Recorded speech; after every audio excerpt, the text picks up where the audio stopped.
Hello friends, welcome back to JK Shah classes. Today we will be continuing with the revision of part 2 of capital gain chapter for CA final AY 2025-26 paper 4 direct tax and international taxation. Now in capital gain chapter we finished up to cost of acquisition. If you recollect, part 1 we had discussed cost of acquisition is defined by two different sections, section 49 and partly by section 55 subsection 2. Now cost of improvement, which is governed by section 55 subsection 1. As far as cost of improvement is concerned, couple of changes were made in last few years. As far as cost of improvement is concerned, in a tabular form, I would say 55 subsection 1, cost of improvement of any intangible asset. Cost of improvement of any intangible asset will always be considered as nil. But it is being clarified that in case of goodwill of business profession or any other intangible asset, right to manufacture, right to produce any goods or article or a thing, or right to carry on business or profession or any other right. By saying any other right and any other intangible, we mean to say any intangible asset. In simple language, cost of improvement will be nil. As far as cost of acquisition is concerned, for intangible asset, there are three possibilities. In case of self-generated, I am talking about intangible asset, cost of acquisition. If self-generated, cost of acquisition will be nil. If acquired from previous owner, two possibility: acquired free of cost, then the cost to the previous owner. And in case if acquired by paying consideration to the previous owner, then the cost of acquisition will be same as purchase consideration actually paid. As far as cost of improvement is concerned, there is no possibility. For intangible asset, cost of improvement will always be nil. As far as any tangible asset is concerned, two possibilities: if acquired before 1st April 2001 and on or after 1st April 2001. If cost of improvement is incurred before 1st April 2001, it is to be taken as nil. But if on or after 1st April 2001, then the actual cost of improvement. If cost of acquisition is concerned and if incurred before 1st April 2001, then what we do is that we take actual cost of acquisition or FMV as on 1st April 2001, whichever is higher. However, as far as cost of improvement is concerned, that is not to be done. It is to be taken as nil if incurred before 1st April 2001. There is a proviso to section 48 clause 3 which applies to cost of acquisition also and cost of improvement also. It says any expenditure or any outgoing which is already claimed as a deduction, already claimed under section 24 clause B. What is 24 clause B? Interest on housing loan. Generally pre-construction period interest, which is allowed in 5 installments, or under chapter 6A, any deduction already claimed under chapter 6A, same amount should not become cost of acquisition or cost of improvement. This is basically to avoid double deduction. Okay, this was considered as important, but questions never asked by institute. This is the second year. This was introduced last year, this proviso. Slightly important from exam perspective, keep it in your mind. Anything which is already allowed as a deduction, then that will not be allowed once again under this particular head. Then now coming to section 49, again cost of acquisition. Cost of acquisition is not totally completed last session. It continues. 49.1, cost of acquisition important. Cost of acquisition of asset received free of cost from the previous owner. We don't say free of cost. In a sophisticated language, we say acquired without payment of consideration from the previous owner by way of gift, will, inheritance, succession, conversion, partition of HUF, etc. Amalgamation, demerger, etc. Then cost of acquisition for the current owner will be same as cost of acquisition to the previous owner of that asset. This is something which we know fundamentally. Everyone knows about it. In case if previous owner acquired before 1st April 2001, a combination of two situations. If asset is acquired before 1st April 2001, then what we do is that then cost of acquisition will be higher of the following two, either actual cost of acquisition or FMV on 1st April 2001, whichever is higher. And in case if the asset is acquired by current owner from previous owner without payment of consideration, then the cost of acquisition for current owner will be same as cost to the previous owner. If there is a combination of these two situations, then what to do? Then the cost of acquisition for current owner will be same as cost to the previous owner. Previous owner acquired before 1st April 2001, then cost of acquisition for current owner will be actual cost to the previous owner or FMV on 1st April 2001, whichever is higher. However, second point is unimportant. If cost of acquisition of previous owner cannot be found out for any reason, you don't know what price previous owner acquired it, Then in such situation, if you know the date of acquisition by previous owner, then whatever was the FMV on the date of acquisition by previous owner, that will be considered as a cost to the previous owner. This is an unimportant point. Okay, and C point, which is again unimportant, it is based on Supreme Court decision of 1997 RM Arunachalam, which is not so relevant from today's perspective. In case if previous owner, asset is acquired from previous owner, say previous owner is father, and father had created a mortgage debt, and if the mortgage debt which is created by previous owner, but if it is discharged by current owner, then for current owner, amount paid for discharging the mortgage debt of the previous owner will be added to the cost of acquisition. For example, previous owner is father, he acquired it for 10 lakh rupees. Cost of acquisition for father is 10 lakh rupees, and father created a debt, that means he mortgaged this asset, he acquired with his own money, then he pledged it, took a loan of 8 lakh rupees, and now father dies, son inherits the property, then for son, cost of acquisition will be equal to cost to the previous owner 10 lakh rupees plus mortgage debt of the previous owner discharged by him. Cost of acquisition will become 18 lakh rupees. However, this facility is available only in case where the debt was incurred by previous owner, discharged by current owner. If the current owner himself incurred the debt and he himself discharges it, then this facility is not available. Then cost of acquisition will be 10 lakhs only. Not so important. And then CIT versus Manjula Shah, Bombay High Court decision, which is not relevant in today's scenario after 23rd July 2024 because of non-availability of indexation.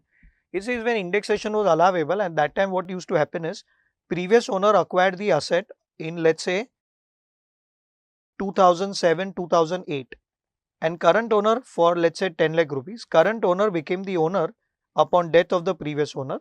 Current owner acquired the asset in 2017-18. At that time, cost of acquisition will be governed by 49(1), cost will be equal to cost to the previous owner 10 lakh rupees. That is okay. Period of holding of current owner will include period of holding of previous owner also. So 10 years. That is also fine. That means asset is a long-term asset. But as far as indexation was concerned, indexation should be calculated from 17-18 or 7-8. That was a question. As per plain reading of the language of the Act, indexation should be allowed from 17-18, the year in which current owner became the owner. But as for Bombay High Court decision, in case of Manjula Shah 2013, indexation should be allowed from 7-8, the year in which previous owner became the owner, or the year in which previous owner acquired, which is logically correct but not matching with the provisions of the Act. Bombay High Court decision contradicts with the language or the plain language used in the Act, which states that indexation should be allowed from the year in which assessee became the owner, which is 2017-18. So in case if Bombay High Court decision is to be applied, then indexation should be allowed from 7-8. Otherwise, as per plain reading of the Act, indexation should be from 17-18. What to do in the exam if a question comes? Then whatever our institute does, you do the same thing. Give alternate answer. Main answer, you start indexation from 17-18, and then at the end of the solution, you write a note that as per Bombay High Court decision, indexation should be allowed from 7-8, and accordingly answer will be so and so. This we already discussed. Now, section 49 2AG and 2AH, and then section 49 2C and 2D. 49 2AC, 2C and 2D is with regards to cost of acquisition of shares of demerged company and resulting company in case of demerger.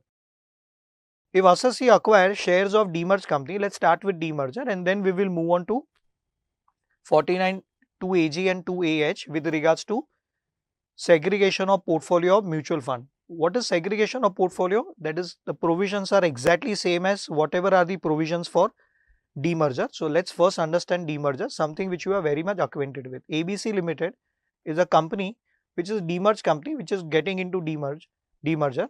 New company created is called resulting company. Resulting company's name is, let's say, C Limited. Undertaking C is transferred. Previous company ABC Limited has 3 undertaking or 3 divisions or 3 units. Unit A, Unit B, Unit C, or you can say undertaking. Undertaking C is transferred to resulting company, and then old company name continues ABC Limited. They can change the name to AB Limited also. This is demerged company. Previous company had net worth of 600 crore. How? So they had assets worth 1000 crore minus liability worth 600 crore. Therefore, net worth is equal to, or let's say liability is 400 crore. Minus 400 crore liability, net worth is 600 crore. Out of 600 crore, of net worth of the previous company. 200 crore worth of net worth is transferred to resulting company. That is, assets worth 400 crore are transferred. Please understand very carefully. 400 crore worth of assets are transferred and 200 crore worth of liabilities transferred. The net worth of the resulting company or the undertaking transferred to resulting company is 200 crore. What percentage or what amount of assets are retained by the previous company, demerged company? Out of total assets of 1000 crore, 400 crore worth of assets are handed over to resulting company. That means 600 crore worth of assets are left out with demerged company. And out of total liability of 400 crore, 200 crore liability is handed over to resulting company. So 200 crore of liability is left with demerged company. Assets and liabilities retained by the demerged company is net worth 400 crore. So if you observe the ratio, there are two ratios available. One is gross asset ratio and second is net assets ratio. Gross assets and net assets. Gross asset would mean 600 crore is to 400 crore. 600 is to 400 crore, which will give us the ratio of 3 is to 2. And the net assets ratio is 400 crore net worth versus 200 crore. 400 crore is to 200 crore, which will give us a net worth of 2 is to 1. So in such situation, if you are the shareholder of ABC Limited, you acquired say 300 shares. 300 shares acquired for 3 lakh rupees. Then in such situation, this 3 lakh to be apportioned, what will be the cost of acquisition of demerged company? 300 shares after demerger, and you are being allotted with, let's say, 500 shares of resulting company. Quantity could be anything. These are allotted for free, but cost of acquisition will not be 0. Cost of acquisition will be calculated proportionately as per the formula given here. So simply, the 3 lakh rupees of cost of acquisition is to be apportioned between these two companies in the net assets ratio, which is 2 is to 1. Net assets ratio 3 lakh rupees. Now the cost of acquisition of these 300 shares, which was 3 lakh rupees originally, will now be 2 lakh rupees. And the cost of acquisition of these 500 shares, which are allotted for free, cost of acquisition will not be 0, will be equal to 1 lakh rupee. So 2 lakh and 1 lakh, this is how it is to be computed. So formula wise, formula is given only for resulting company. For demerged company, it's a balancing amount. So what is the ratio? It says 3 lakh rupees original cost of acquisition of shares of demerged company multiplied by net book value of the assets transferred to resulting company. Net book value of the assets transferred to resulting company is 200 crore. 400 crore is a gross assets, 200 crore is a net assets or net book value. Net book value divided by net worth of the demerged company immediately before demerger. Net worth of the demerged company before demerger is this 600 crore. So 200 divided by 600. In this ratio you find it out, it will be 1 lakh rupee. And then for demerged company, it will be the balancing amount, 3 lakh the original cost of acquisition minus whatever is the cost of acquisition of shares of resulting company calculated as per formula. Balancing amount 2 lakh rupee will become the cost of acquisition of shares of demerged company. So first let's work out this. So first you will have to start with resulting company and then you will have to jump to demerged company. Demerged company will be the balancing amount. Cost of acquisition of shares of demerged company and shares of resulting company. This is to be done from the perspective of shareholder, not for the company. So cost of acquisition formula, cost of acquisition of the shares of demerged company, which is 3 lakh rupees, original cost multiplied by net book value of assets transferred to resulting company, which is 200 crore in our example, divided by net worth of the demerged company immediately before demerger. Before demerger it was 600 crore. It will be 1 lakh rupee. And then for demerged company, after demerger, it is balancing amount. Original cost of acquisition of shares of demerged company 3 lakh rupees minus cost of acquisition of shares of resulting company as calculated above 1 lakh rupee. So cost of acquisition of shares of demerged company after demerger will drop down to 2 lakh rupees. Okay, but as far as segregation of portfolio mutual fund is concerned, it's on the same lines. As far as mutual funds are concerned, there is something called every mutual fund will have different schemes. So one of the scheme, say total portfolio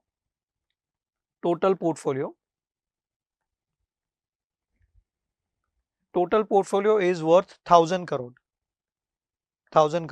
And now in this particular portfolio under a particular scheme of mutual fund, say equity oriented scheme or debt oriented scheme or any particular scheme of mutual fund, under a particular scheme the portfolio value is 1000 crore. Out of 1000 crore, 20% of the investments have become bad or they are called as stressed assets, stressed out assets, whereby the value of that investment, say out of 1000 crore, 20%, let's say 200 crore were invested in particular company, whereby the value of 200 crore has become 20 crore. It has drastically dropped down. It has lost 90% of market value.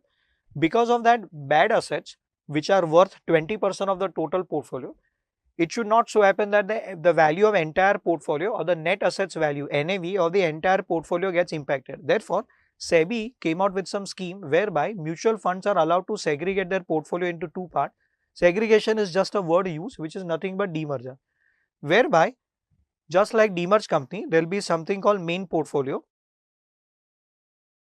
and the 20% of the bad assets, stressed out assets, will be segregated, will be removed from the total portfolio, which will be called as segregated portfolio.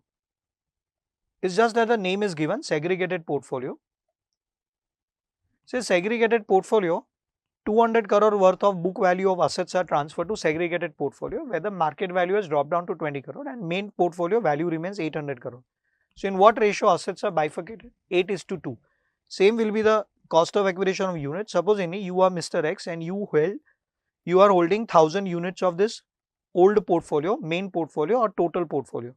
Total portfolio and main portfolio is one and the same only. It's just that total portfolio is before segregation. After segregation, it is to be called as main portfolio. 1000 units were acquired for 10 lakh rupees. Now those 1000 units will continue in the main portfolio, but with a reduced value, and you may be allotted same quantity, 1000 units of the segregated portfolio. Then in such situation, these are allotted for free.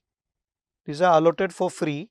That means cost of acquisition ideally should be nil, but cost of acquisition will not be nil. Cost of acquisition will be equal to original cost 10 lakh rupees split into this particular ratio 8:2 or 800 crore is to 200 crore. Whatever is the net value of the assets transferred to segregated portfolio. Cost of acquisition here will become 2 lakh rupees and the cost of acquisition of main portfolio units, which quantity will remain the same, 1000 units. Cost of acquisition here will be original cost minus whatever is the cost for segregated portfolio, 2 lakh rupees. Here it will drop down to 8 lakh rupees. Your total portfolio value will remain same, 8 lakh plus 2 lakh, 10 lakh rupees. So first you find out the cost of acquisition of a unit in a segregated portfolio. So it will be cost of acquisition of units in total portfolio, 10 lakh rupees multiplied by NAV, the assets transferred to segregated portfolio, which is 200 crore, divided by NAV of the assets of the total portfolio immediately before segregation. Total portfolio before segregation was 1000 crore. So this will become 2 lakh rupees. And then cost of acquisition of original units in the main portfolio will be equal to cost of acquisition of main units, original cost of acquisition 10 lakh minus whatever is the cost of acquisition of segregated portfolio units, which is so computed 2 lakh rupees. So this will come down to 8 lakh rupees. 2 lakh plus 8 lakh, your total portfolio will remain 10 lakh rupees. Out of that, the value of this 2 lakh rupees, market value may drop down to 20,000 or will become 110 or whatever may be. So that is the story of segregated portfolio. But as far as segregated portfolio is concerned, question has never come and is not even expected also. This happened in 2019-20 somewhere, where government introduced this based on some SEBI circular. SEBI permitted this segregation concept and accordingly SEBI introduced a circular. Based on that circular, after 2 years down the line, after SEBI introducing circular, our income tax department introduced necessary provisions. 49.4, slightly important. 49.4 is asset acquired free of cost by assessee from its previous owner by way of gift, will, inheritance, etc. In case if asset acquired from previous owner free of cost, then what to do? That is without payment of purchase consideration. As far as previous owner is concerned, cost of acquisition is, let's say, 10 lakh rupee. Current owner became the owner. Current owner acquired it free of cost. Then cost of acquisition for current owner should not be 0. Cost of acquisition should be equal to cost to the previous owner. That's what we studied in 49.1. However, if you recollect income from other sources, gift transaction, section 56, subsection 2, clause 10, subclause A, B, C. Subclause A is for money, subclause B is for immovable property, subclause C is for movable assets, 8 movable assets. Now, in case if the current owner is taxed, then current owner would be taxed on market value, the stamp duty value. If it is immovable property, then stamp duty value. Then whatever is the stamp duty value or market value considered for taxing him here, then 49.4 will be applicable. If previous owner receives it free of cost, and if he is not taxed, previous owner is not taxed at the time of receiving the gift, not taxed then 49(1) will be applicable. Cost of acquisition for him will be same as cost of acquisition to previous owner. But if taxed where? Answer, taxed under section 56 subsection 2 IFOS clause 10, then 49(4) will be applicable. Then cost of acquisition will be equal to whatever is a market value or stamp duty value taken into account for the purpose of taxing him under IFOS. And if 49(1) applies where he was not taxed at the time of receiving the asset, then cost of acquisition will be equal to cost of acquisition of previous owner. In any case, cost of acquisition will never become zero. Either it will be cost to the previous owner if assessee at the time of receiving the asset was not taxed under IFOS. If he was taxed, then he has already paid the tax. Say 10 lakh rupee was the cost to the previous owner, but the market value at the time of receiving was 50 lakh rupees. That means if the current owner is already taxed on 50 lakh rupees and then he sells it for 55, then cost of acquisition should be 50 and the sale consideration is 55 as per 49(4), and then he should be taxed only for 5 lakh rupees. But in case if current owner was not taxed on this differential 40 lakh, then cost of acquisition will be 10 lakhs cost to the previous owner, and then he will be taxed for 40 lakh rupees. 49(2)AD and 2AF. 49(2)AD and 2AF are both same only. The way there is an amalgamation of two companies, same way there could be amalgamation of two schemes of mutual fund or two plans of mutual fund. Both are unimportant, both are on the same line.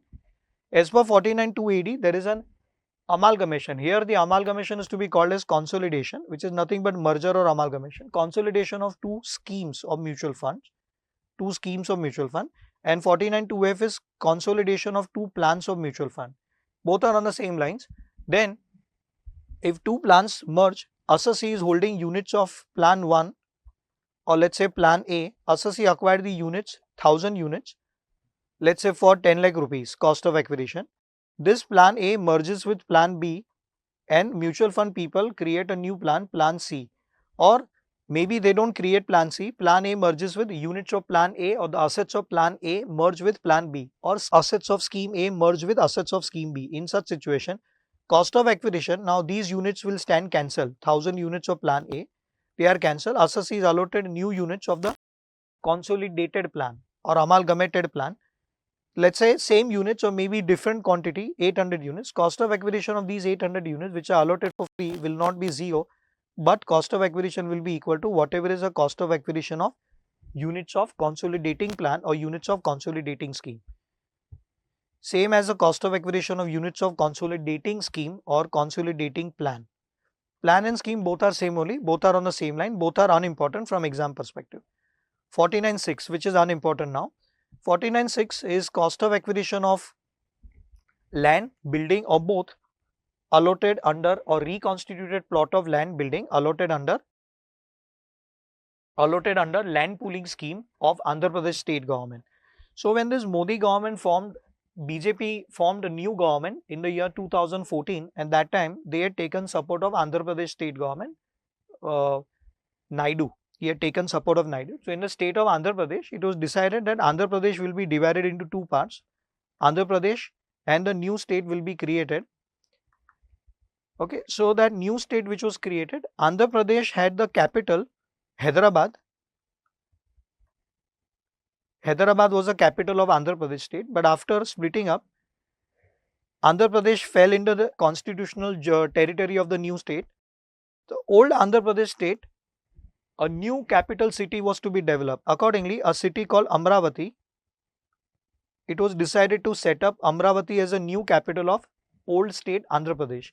But Amravati was not in a form of a developed state or developed place. In such situation, here the lands were scattered and were owned by a number of people. Government of Andhra Pradesh gave an offer to the public of Andhra Pradesh that whatever land you people are holding in a city of Amravati, you give it to us, we will pay you, we will compensate you for that, we will not take it away free of cost. So anybody whosoever was the owner of land or building as on 2nd June 2014, state government of Andhra Pradesh created some scheme or developed some scheme called land pooling scheme, under which whosoever is the owner, let's say Mr. X is the owner of land or building or both in the city of Amravati in the state of Andhra Pradesh as on 2nd June 2014, government will take it away from Mr. X. Say cost of acquisition is 10 lakh rupees. The government pays him compensation of 80 lakh rupees. Then whether short term or long term, this gain arising with indexation or without indexation, whatever is the capital gain with or without indexation will be totally be exempt under 1037A. So government gave three offers. Either you give your land building to us, we will pay you money. So if land building of both is transferred as on 2nd June 2014, which is transferred under a scheme and the money is received, capital gain short term or long term will be exempt. Second possibility, instead of giving money, if assessee takes land pooling certificate, land pooling ownership certificate, LPOC, you give away your land, government will give you certificate that this is the land taken away from you. Then it amounts to exchange. That will also not be chargeable to tax, and later on that LPOC certificate is sold and money is received, again there won't be any tax. First possibility, government gives you money. Second, no tax. Second possibility, government gives you certificate of ownership, no tax. Ownership certificate is sold, money is received by you, again no tax. Third possibility, against your old land, government gives you another land. Another land will be called as reconstituted plot of land, reconstituted plot or reconstituted land. In that case also it amounts to exchange. Old land is surrendered by you, which you had acquired for 10 lakh rupees. Now the new land is received. Gain arising because of exchange will not be chargeable to tax. If that second land, which is to be called as reconstituted plot of land or reconstituted land, if that is sold, again there won't be any tax, no capital gains tax. However, as far as this third possibility is concerned, whereby government took away your original land and gave you reconstituted land, exchange did not amount to transfer, that was the first stage, or gains would be exempt. And the second stage here in the third possibility, you sold that reconstituted plot of land. Whether capital gain now arising will be taxable or not, the answer, if you sell within 2 years, from the end of the financial year in which possession was given to you for the reconstituted plot of land, then no tax, exempt under 1037A. But in case you transfer after 2 years from the end of the year in which possession of new land was given, then there will be tax. Question is, what will be the cost of acquisition of that new plot of land? See, you are holding plot for 10 lakh rupees. Government give you another plot or reconstituted plot of land for which market value, is not available. What is the value? We don't know. Whatever is the gain, it is exempt under 1037A. Now this reconstituted plot of land is sold within the first 2 years, then again no tax, exempt. But if sold after 2 years, then the cost of acquisition will be equal to whatever was the stamp duty value as on the last date of the second year. As on the last date of such second year till which the capital gains are exempt.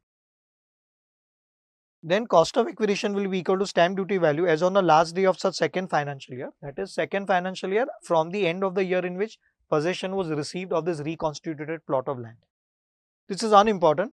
Question, if government drafted this somewhere in 2015-16 and if our institute wanted to ask a question, they would have asked question at that time, would not ask question now. It's too late, but question can come, of course, but that's why I'm teaching you. Okay, 49.7. In case there is a redevelopment project, if you recollect in TDS chapter also we had discussed this. Assessee holds a flat in his old building. Mr. X is the owner of the flat. Cost of acquisition is 10 lakh rupees or let's say 100 lakh rupees. He acquired it in year 1. Now this building is in a dilapidated condition. He acquired this old flat, I would call it as old flat, for 100 lakh rupees in year 1.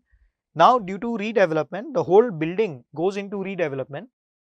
Assessee and the society members, they contact some builder or construction company that you demolish this existing building and construct a new building and provide us with a new flat in the new building. Under redevelopment, assessee handed it over to the builder. Assessee on paper will have to transfer it to the builder. Year 7 he transferred it to builder. Builder cannot touch this building, cannot demolish the building unless the ownership is transferred to the builder on paper. On paper, ownership will have to be transferred. Otherwise, if builder touches this building, demolishes this building, builder can be arrested and put behind the bars if somebody complains about it. In such situation, builder acquires the building in year 7, demolishes it, constructs the new building. Builder receives CC certificate. CC certificate, that is construction completion certificate from municipality in year 11. Then in such situation, Mr. X will be deemed to have transferred the building to builder. There will be capital gain, but what will happen is, this is governed by section 45(5)(a), which is the part of charging section of this chapter. Year 1 will be the year of acquisition, year 7 will be the year of transfer. Accordingly, it will be long term. Taxation will arise in year 11, the year in which builder receives CC certificate, not in the year in which there is an actual transfer to builder, namely year 7. But period of holding will come to an end in year 7. Period of holding will be 6 years. If indexation is possible, then indexation will be from year 1 to year 7. That also we have studied. Period of holding will come to an end in year 7, the year in which transfer to builder on paper. Indexation will also stop in year 7, namely the year in which transfer to builder. But taxation will get shifted to year 11, the year in which CC certificate is received by builder. Now here, as per 45(5)(a), what is missing is cost of acquisition of old flat is available, but sale consideration is missing. Now builder allots new flat which has stamp duty value of 600 lakhs and builder pays some 100 lakh rupees, or let's say 50 lakh rupees money also. Money is given by builder. Then as per 45(5)(a), sale consideration of this old flat will be equal to total of these two, stamp duty value of the new flat plus any compensation paid by builder other than in kind. Total 650 lakh will be the sale consideration of the old flat, and same 650 will become cost of acquisition of new flat as per 49(7). So whenever this new flat is transferred, cost of acquisition will be 650 lakh. But this is applicable only to individual HUF, not applicable to other people. Receives any new land or building or his share in a new building or both under redevelopment project, or it is called joint redevelopment project. Here in the technical language in 49(7) it says that specified agreement. They don't say joint development or redevelopment project. Many people in real life are under a wrong impression that there should be a joint development project. The word joint development is not used anywhere. It is simply stating or talking about specified agreement, and specified agreement does not necessarily mean joint development. So even if there is no joint development, then also this section will be applicable. As given in 45(5)(a), cost of acquisition of such new land building will be equal to the amount which was considered as a sale consideration of the original land building of both, which will be stamp duty value of the land building of the new land building as on the date of receipt of CC certificate, construction completion certificate by the or from the competent authority, plus any cash consideration, or that is consideration other than in kind. 49(8), which is less important, which we discussed in public charitable trust chapter also. In case you have not watched my video on the assessment of public charitable trust, please go and watch it. It's a nice video. Public charitable trust or institution, if they are taxed under chapter 12EB, what is chapter 12EB? Exit tax or tax on accreted income. Tax on accreted income, which is also called as popularly exit tax, whereby tax rate will be MMR, maximum marginal rate of tax. MMR will be taxed on the FMV of the assets as on the date of particular event, as on specified date. FMV of the asset minus liability incurred to acquire that asset, that net value will be taxable at MMR as on specified date. So in case if the trust is taxed without selling the asset, trust is taxed on the FMV of the given asset in the name of accreted income, then the cost of acquisition of that asset, whenever trust transfers it later, right now asset is not sold as on specified date, but still trust is getting taxed on the market value of that asset. Later on, when that asset is sold, the cost of acquisition of that asset will not be equal to original cost, will be equal to market value as computed FMV of such asset as per section 115 TD subsection 2 read with rule 17 CB, whereby for most of the asset we have to take market value. 49(9) stock in trade converted into capital asset. Stock in trade converted into capital asset. For example, I am a jeweler. Dealing in jewelry is my business. I am a jeweler. Jewelry will be my stock in trade, but tomorrow if I stop my business, I convert my jewelry which was stock in trade into my capital asset. and I stop my business. In such situation, whether I stop my business or not, if I am converting a particular stock in trade into capital asset, then it amounts to transfer. This is what is we discussed in PGBP chapter also. Then what will be the cost of acquisition of such asset under the head capital gain? So what happens is here jewelry is acquired as stock in trade. Cost of acquisition or purchase price, I will not use the word cost of acquisition because purchase price is 10 lakh rupees. Now it is converted into capital asset, converted to capital asset. As on the date of conversion into capital asset, find out what is the FMV. FMV is supposedly 50 lakh rupees. Then under the head PGBP, the difference between the 50 lakhs and 10 lakh, 40 lakh will be considered as a PGBP income and later on sold as a capital asset, then let's say sold for 60 lakh rupees. Then 60 lakhs is a sale consideration, cost of acquisition is missing. So whatever was the FMV as on the date of conversion, that FMV of the jewelry of the stock in trade will be deemed to be the cost of acquisition for capital gain chapter. This 50 lakh rupees, the FMV for PGBP chapter, this will become sale consideration 50 lakh, and for capital gain chapter, same 50 lakh will become cost of acquisition 49.9. You don't need to remember the subsection number or the clause number. If you can remember the concept, that is enough. FMV of stock in trade as on the date of its conversion, which is very simple. Okay. Technically, cost of acquisition is over. If you recollect, at the beginning of the chapter, we had discussed that in this chapter, just like any other chapter of 5 heads of income, there are 3 conditions which we had discussed at the beginning. Number 1, there should be capital asset. Then we discussed the definition of capital asset along with exceptions. Such capital asset should be transferred. And third condition, it should be transferred during the current year, during the previous year. Whenever transferred, in that year, tax will arise or tax liability will arise. Even though money is not received, then also taxability will arise in the year of transfer. There are 5 exceptions to this condition or 5 exceptions to this third condition, that in these following 5 situations, the taxability will not arise in the year of transfer. Taxability will arise in some future year whenever money is received. 45(1)(a), 45(1)(b), 45(2), 45(5) and 45(5). 1A, 1B, 5 and 5A, and in between subsection 2. These 5 are important from exam perspective. Our institute is very much interested in asking questions on these 5 situations. 45(1)(a), receipt of insurance compensation for the damage destruction of capital asset. Let me briefly explain it to you right now. Here, asset is acquired in year 1 and year 7 asset gets destroyed. But the money is not received from insurance company in the year 7. Money is received in year 10 after 3 years. Then year of transfer will be year 7. Indexation, if at all, will be allowed till year 7. Period of holding will come to an end in the year 7, the year in which asset is destructed or damaged or destroyed. But taxability will arise in year 10, the year in which money is received. Same thing for ULIP, Unit Link Insurance Plan. If you recollect, at the beginning of the chapter, when we were defining definition of capital asset, in section 2 clause 14, there were 3 subclauses, subclause A, subclause B, subclause C. Subclause C talks about high premium ULIP.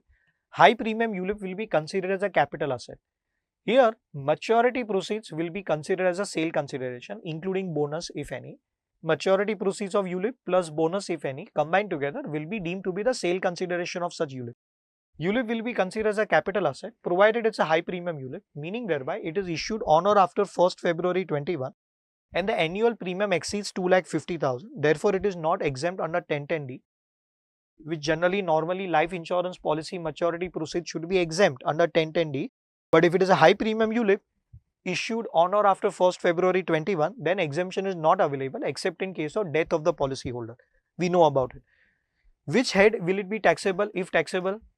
Answer, it will be taxable under the head capital gain. Which year? Answer, in that year in which the money is actually received, except in case of death. 45(2), which is very important, conversion of capital asset into stock in trade. What we discussed here was conversion of stock in trade into capital asset. Stock becomes capital asset. And now what we are going to discuss is capital asset getting converted into stock in trade. The calculation methodology is exactly the same. Okay, but how does it work? We will discuss, which is institute's favorite situation. Lot many questions have come on this 45.2. 45.5 is compulsory acquisition of a capital asset. Here also taxability will arise in the year in which money received. See, year 1 you acquired the asset, year 1, year 7 government compulsorily acquires from you, but the money is received in year 10, then taxability will arise in year 10, not in the year 7, namely the year in which asset is transferred. Same way 45.5 redevelopment project. Redevelopment project we just discussed few minutes back. Here asset is acquired in year 1, old flat. Year 7 builder takes it away from you on paper, but builder receives CC certificate in year 11. The year of transfer is year 7, the year in which you actually transfer to builder, but taxability will be postponed to year 11 and not the year in which asset is transferred. Okay, now let's discuss these 5 situations. First one is 45.1a, receipt of insurance compensation. Here what happens is, the compensation received is divided into 3 categories: initial compensation, enhanced compensation, that means compensation is increased due to some court order or tribunal order, and the third possibility is reduction in the compensation. So as far as initial compensation is concerned, rules are slightly different, and as far as enhanced compensation is concerned, rules are slightly different. So let's try to understand with the help of one example. Supposingly year 1 assessee acquired the asset. Well, let's say cost of acquisition is 10 lakh rupees. Year 7 it is compulsorily acquired by government, compulsorily acquired. Compensation decided is 80 lakh rupees. Compensation decided is 80 lakh rupees. Out of 80 lakh rupees, now so year of transfer will be year 7. Period of holding will be from year 1 to year 7. Indexation if allowable will be allowed till year 7. Now as far as this compensation is concerned, this is initial compensation. Out of this, entire 80 lakh will have to be offered to tax in the year in which even 1 rupee is received. So if 1 rupee is received in year 7, entire 80 lakh will have to be offered to tax in year 7. If year 7 compulsorily acquired, but the compensation is received in year 8. Year 8, first year of receipt, 40, let's say, let me take a different amount, let's say 20 lakh received. 20 lakh received, then also sale consideration will be 80 lakh rupees. Then in year 9, balance 60 lakhs is received. Nothing will be taxable in year 9 because this 60 lakhs is already covered up in year 8. So as far as initial compensation is concerned, even 1 rupee is also received, no, then entire compensation amount, whatever is agreed upon, that will have to be offered to tax as a sale consideration. As far as cost of acquisition or index cost of acquisition, if at all, or cost of improvement, index cost of improvement is concerned, everything will remain same as usual. Here, no changes. What is to be taken into account is one thing, that year of acquisition and year of transfer will be so and so year, and taxability will be in that year in which even a part of the compensation is received. This is the story of initial compensation. Even though there is no voluntary sale, then also compulsory acquisition amounts to transfer as per section 2 clause 47, definition of transfer if you recollect, which we had discussed in part 1 of this session. As far as enhanced compensation is concerned, so how is the enhancing possible? Increase in the compensation is possible only when assessee, the recipient, files a case against government or requests the collector of state government to increase the compensation, or some or the other thing happens. It is increased in year 15.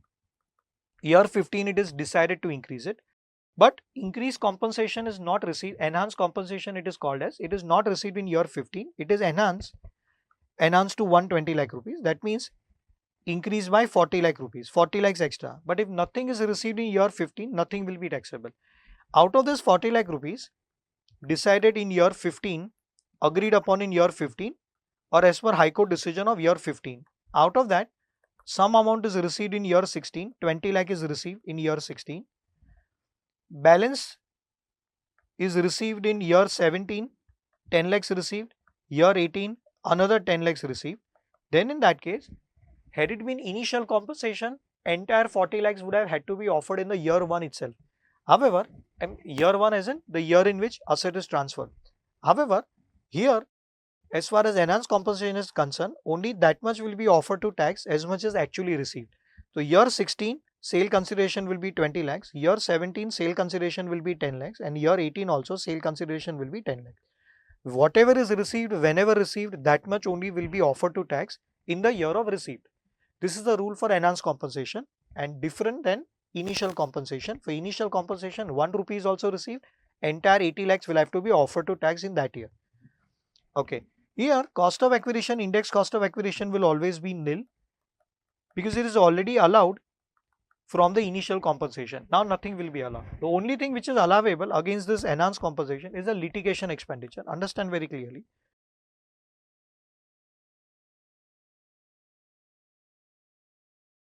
This is actually not 45(1)(a), this is 45(5). Compulsory acquisition. Compulsory acquisition. Let me, I thought this 45(5) is the first one.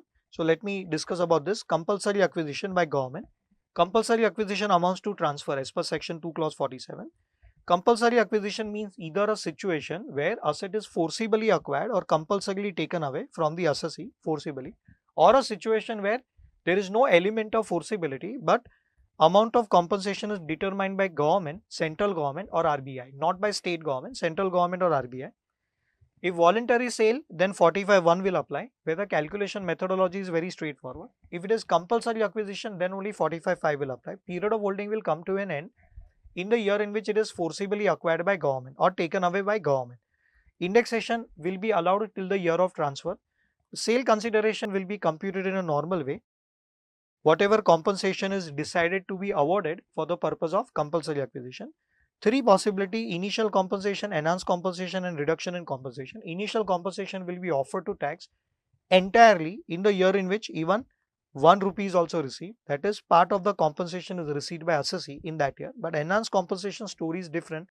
For enhanced compensation, that much will be offered to tax as much as is actually received in the given year.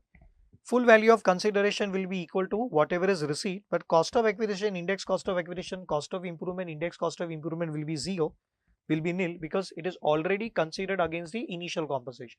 The only thing which is allowable here is litigation expenditure, that is legal expenditure, that will be allowed as a transfer expense. It will be considered as a transfer expense, therefore indexation is out of question.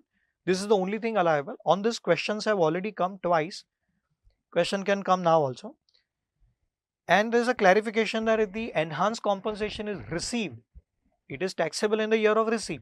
But if it is received as per interim order of any court and not as per final order, then wait till the final order. Taxability will not arise right now in the year of receipt.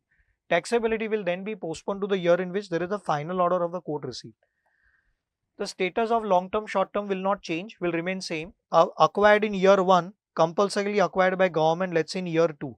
Then it is a short term asset. Even though enhanced compensation is taxable in year 10, then also do not compute the or do not extend the period of holding till year 10, till the year of receipt of money. It will be, period of holding will come to an end in year 2. So it will be from year 1 to year 2. Period of holding is short term. Short term will remain short term only, even though enhanced compensation is received in year 10. And in case the original assessee dies and the money or the enhanced compensation is received by his legal heir or successor, then whatever we discuss will be applicable top to bottom. Everything will be applicable to the legal heir or the successor. If there is a reduction in the compensation, then what will happen? Reduction cannot be given effect in the year of reduction. Understand? In our example, if enhanced compensation is 40 lakh rupees decided in year 15 but taxable in year 16, 17, 18, namely the year of receipt. The total compensation was initially for 80 lakh, 40 lakh was the enhanced compensation, total compensation is 120. However, in year 22, there is a Supreme Court order which states that 120 lakh is too much, bring it down to 60. Even 80 was also too much. Correct compensation should have been 60 lakhs as per Supreme Court order. So what to do? There is a reduction by 60 lakh rupees. Reduction cannot be given effect in the year of reduction. One will have to go backwards. Following LIFO method, last in first out method, whereby out of 60 lakh, 10 lakhs will be reduced from year 18, 10 lakhs will be reduced from year 17, 20 lakh will be reduced from year 16, 40 lakh is gone. Here the compensation amount or the full value of sale consideration will become 0, 0, 0. Still, this is 40 lakh rupees. Reduction is of 60 lakh rupees. 60 lakh is the amount of reduction. 20 lakhs yet to be given effect. Go back to preceding year, the year in which this 80 lakh was offered to tax. 80 lakh was offered to tax in year 8. namely the year in which first installment of 80 lakhs was received, this 20 lakh will become, instead of 20, you receive 20, but you would offer to tax 80 lakh rupees. 80 lakh will have to be brought down to 60 lakh rupees. How to do all these things? Effect will have to be given in year 17, year 18, 17, 16 and year 8. LIFO method, go backwards. This will have to be done by way of applying to AO for carrying out rectification of assessment order already passed for these year under section 155, rectification of mistake. So in which year to be given effect? Reduction in the order, reduction in the compensation will have to be given effect by AO following LIFO method, by going backwards following LIFO method, by rectifying the assessment order of preceding years as per section 155 subsection 16. And interest on this compensation, if there is interest also received on the enhanced compensation, then interest will be offered to tax under IFOS. What will come under this head is only the principal amount. Interest will be taxable under IFOS under 56 subsection 2 clause 8 as per 145B, which we had discussed in assessment procedure chapter. This interest will be taxable in the year of receipt, irrespective of the method of accounting followed by assessee, whether accrual or cash system. And the last point is, as per section 57 clause 4, 50% standard deduction will be allowed from this interest. 50% of interest will be allowed as a standard deduction. Only balance 50% will be taxable. However, 50% standard deduction subject to condition that no other deduction will be allowed for any actual expenditure, traveling or legal expenses or lawyer's fees, litigation expense to fight out and get the compensation enhanced. Nothing will be allowed. Only 50% of interest will be allowed as a deduction. 194LA, whenever there is a compulsory acquisition of any asset other than agricultural land, then in that case 10% TDS will have to be applied under section 194LA. This we will be discussing in detail in TDS chapter, and those who have already watched TDS chapter, they must be knowing about it. 54H, normally when one transfers one asset, especially immovable property, and wants to claim exemption under section 54 series by investing in another asset, another eligible asset, there is a time limit to invest in the eligible asset, time limit to invest in the new asset, either 6 months or 1 year, 2 years, 3 years after the date of transfer of the old asset. However, what if the compensation is received after couple of years? Year 1, assessee acquires the property. Year 7, government compulsorily acquires. The time limit to invest in the new asset ideally starts with the year of transfer. But I receive compensation in year 10 straight away after 3 years. Then the moment I receive the compensation, then only I can invest in another asset. But by that time, the time limit to invest in a new asset has already expired. Nothing to worry about it. 54H says that time limit to invest in the new asset, eligible asset, will start from year 10, namely the year in which the money is received. If received in parts or received say 20 lakh rupees in year 10, 20 lakh rupees in year 11, 20 lakh rupees in year 12, then for each installment, fresh time limit will be allowed because of 54H to invest in the new asset under section 54 to 54 GB. Will commence from the date of receipt of compensation or the part of the compensation. Okay. Then in two situations, compulsory acquisition is exempt, or the gain arising on transfer of asset under compulsory acquisition is exempt under 1037 and 1037. 1037A we already discussed. Land pooling scheme of Andhra Pradesh state government, provided the asset, the original land building is transferred for money. That was first situation. 3 situations. Out of 3 situations, first land is given away or building is given away, money is received. Then completely exempt, whether short term or long term. Second possibility, land building is given away, land pooling ownership certificate is received, no tax. Later on, land pooling ownership certificate is transferred and money is received, again exempt, no tax. Third possibility, old land is given, reconstituted plot of land is received, again no tax. Reconstituted plot of land is transferred within 2 years, again no tax. But if transferred after 2 years, then it will be taxable. That is 1037. 1037 is exemption on long term as well as short term capital gain arising on transfer by way of compulsory acquisition of agricultural land in India in an urban area by individual or HUF, provided such land was used by that individual or his family for the agricultural activity for a period of minimum 2 years immediately preceding the date of transfer. All conditions are fulfilled, then exemption will be available. First condition, assessee should be individual HUF. Secondly, it should be urban land. Third, it should be agricultural land. Fourth condition, it should be in India. assessee should be individual HUF, land should be in an urban area in India, should be agricultural land, gain arising whether short term or long term will be exempt if following conditions satisfied. Land was used for agricultural activity for 2 years or more than 2 years prior to the date of transfer, not the year of transfer, prior to the date of transfer by assessee or his family member, and such land is compulsorily acquired. All conditions satisfied, then exemption will be available. There is a clarification with regards to compulsory acquisition. I already told you compulsory acquisition does not always mean that compulsorily acquired or forcibly acquired.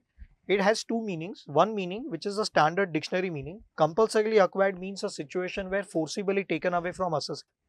Second possibility, not forcibly taken away from the assessee, but assessee has voluntarily surrendered that asset, but compensation amount is determined by central government or RBI, then also it is called as compulsory acquisition. Then one of the cases, Balkrishna versus Union of India 2017, matter went up to Supreme Court, where it was a case of voluntary sale, as in like there was no compulsory acquisition.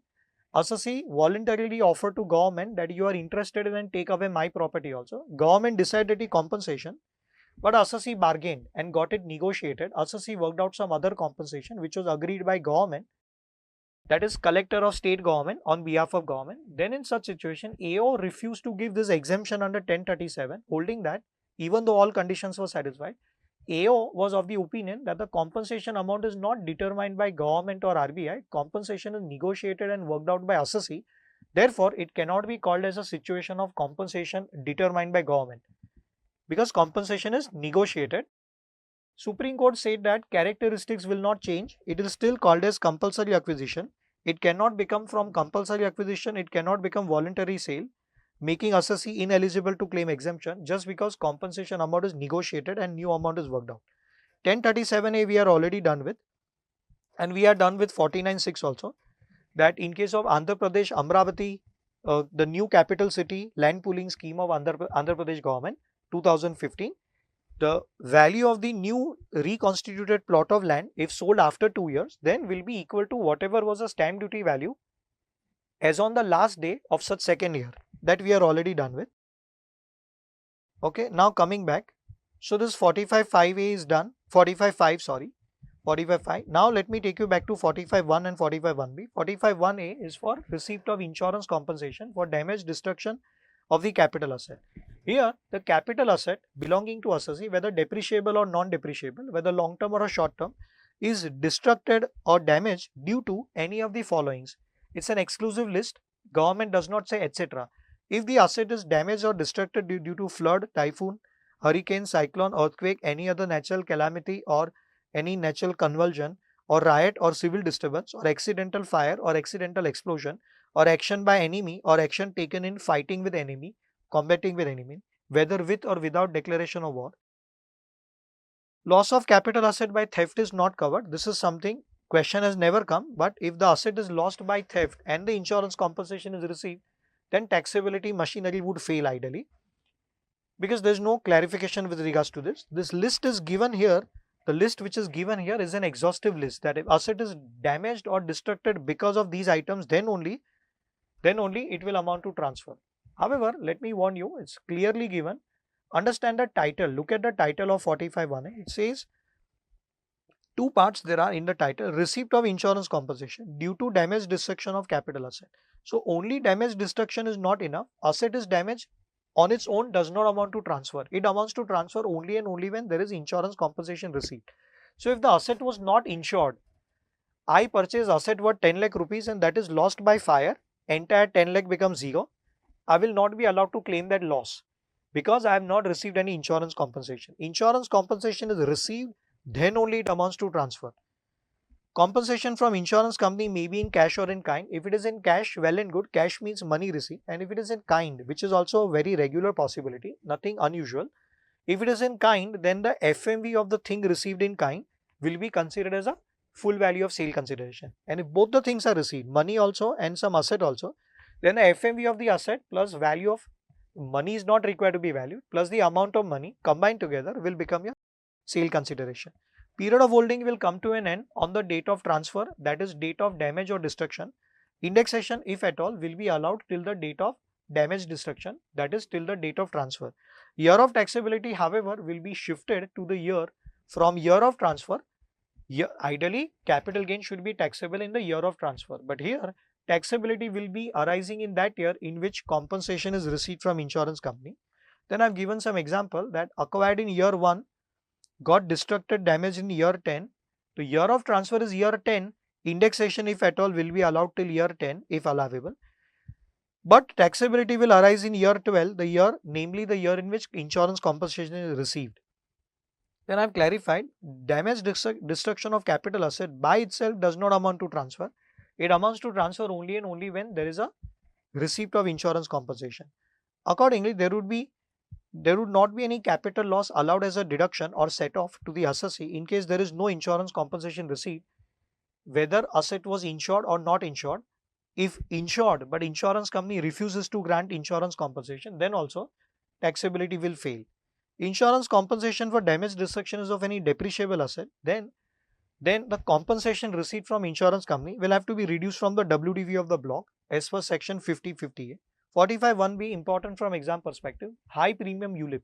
Here, if certain conditions are satisfied, then ULIP maturity proceeds including bonus of the ULIP will not be eligible for exemption under 1010D, will be chargeable to tax. When will it be chargeable to tax? 3 conditions. Number 1, ULIP is issued on or after 1st February 2021. That's the first condition.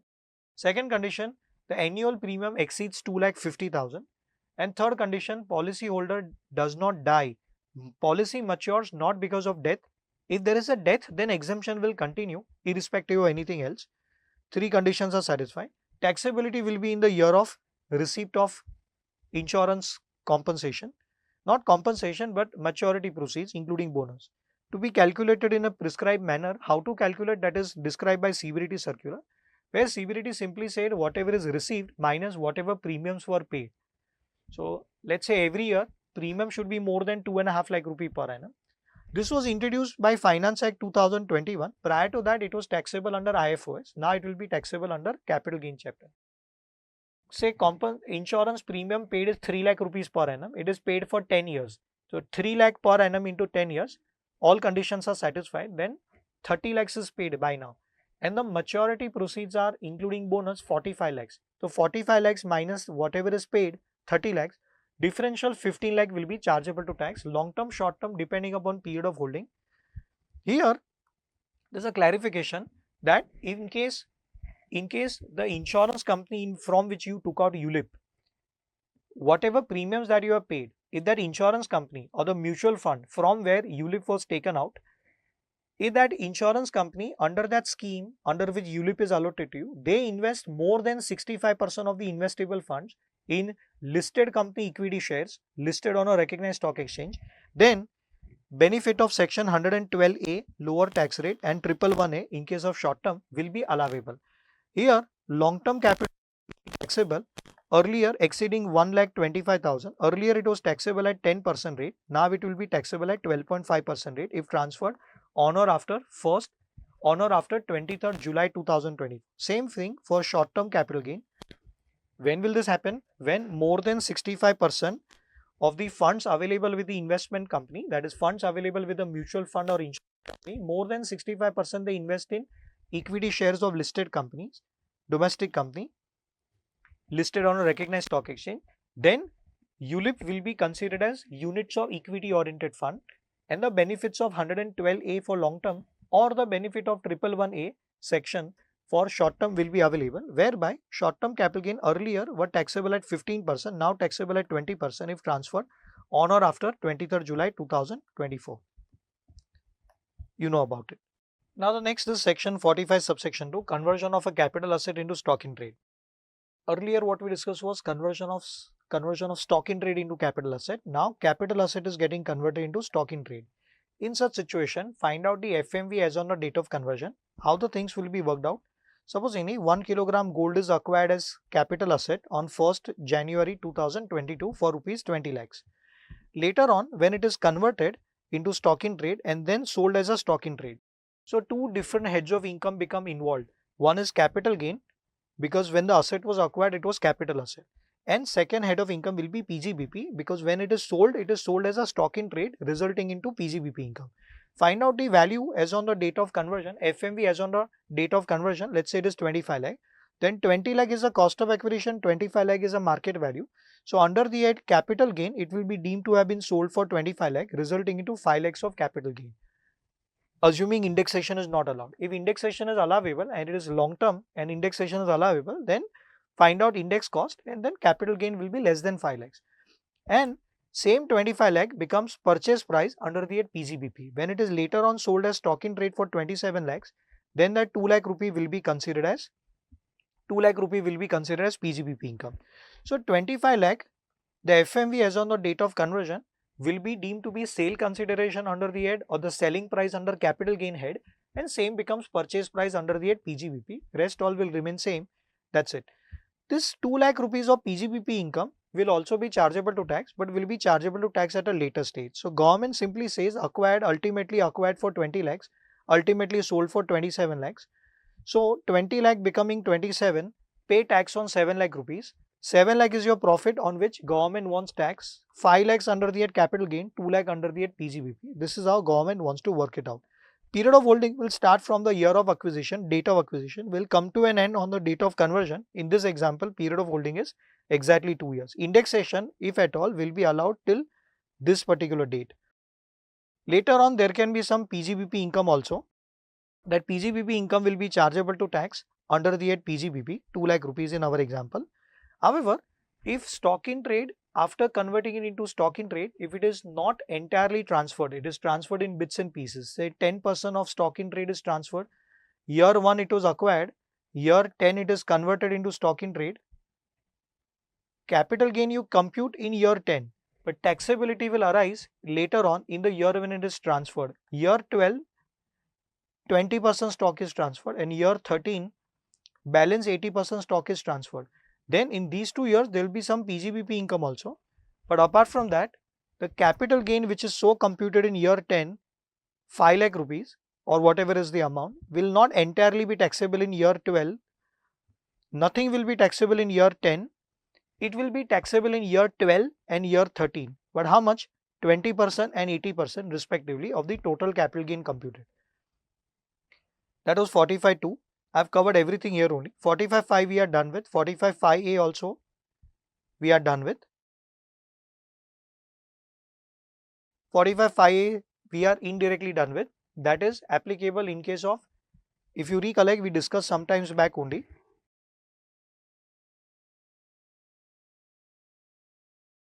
Here we discuss 45.5a. 45.5a, Mr. X acquires a flat or land, building or land plus building. In year 1, year 7 he transfers it to builder, then year of transfer will be year 7. Period of holding will be computed till year 7 only, year 1 till year 7. However, taxability will arise in that year in which builder receives CC certificate, which is happening in year 11 in our example. Taxability will be in year 11, indexation will not be till year 11 if allowable, indexation will be till year 7 only. How to compute that we are done with? Sale consideration will be equal to stamp duty value of the new flat plus any compensation received from the builder other than in kind. Other than in kind means compensation received by way of money, 650 lakh. TDS will be only on that 50 lakh rupees. That point also I have covered. How to compute period of holding, cost of acquisition, indexation, everything we have discussed. 190 for IC, there will be 10% TDS on 50 lakh rupees in our example on the cash component. Exemption under section 54, there is no clarification that exemption will be automatically be available because I am selling one flat, builder allots me another flat, exemption will be automatic or will not be automatic. That needs to be clarified by government. Government has still not clarified it. But in my opinion, exemption will be available in case if the new flat is acquired or constructed by builder within some reasonable time limit, within the time limit given in section 54, then exemption will be available. And 49.7 also we are done with. Cost of acquisition of the new flat will be same as sale consideration of the old flat, which will be 650 lakhs. 49.7 we are already done with, which I have repeated here. 45.5 is only for individuals and HUF, not for other people. For other people, capital gain will be computed in normal way and will be taxable in year 7, the year in which it is transferred to builder, and not in year 11. Secondly, proviso to 45.5a says that this is applicable to individual HUF, provided individual HUF waits till the date on which builder receives CC certificate from municipality. If builder receives CC certificate in year 11, but that individual HUF transfers his under construction building, he transfers his share to some other person after year 7, but before year 11. If individual HUF transfers it after year 7 but before year 11 to some third person, individual HUF is not ready to wait till the CC certificate is received by builder, then in that case, whatever we discuss will not apply, 45(5)(a) will not apply, then capital gain will be computed in a normal way. Full value of sale consideration in such situation will be equal to whatever is received by selling to the third party. Say he sold to third party 100 lakh worth of flat, he sold it to third party for 4 crore. Then sale consideration will be 4 crore. Cost of acquisition or index cost of acquisition will be computed in a normal way. This happens in year 9. Then period of holding will be year 1 till year 9 and he will get indexation if eligible from year 1 till year 9. Capital gain will be computed in a normal way and not as per 45(5)(a). 45(5)(a) will not apply if individual HUF does not wait till the date CC certificate is received. In case if rent is received, which is compensatory rent, so builder takes 4 years to construct the new property. During those 4 years, assessee will have to shift somewhere else, will have to stay somewhere else. For that 4-year period, builder may pay some rent.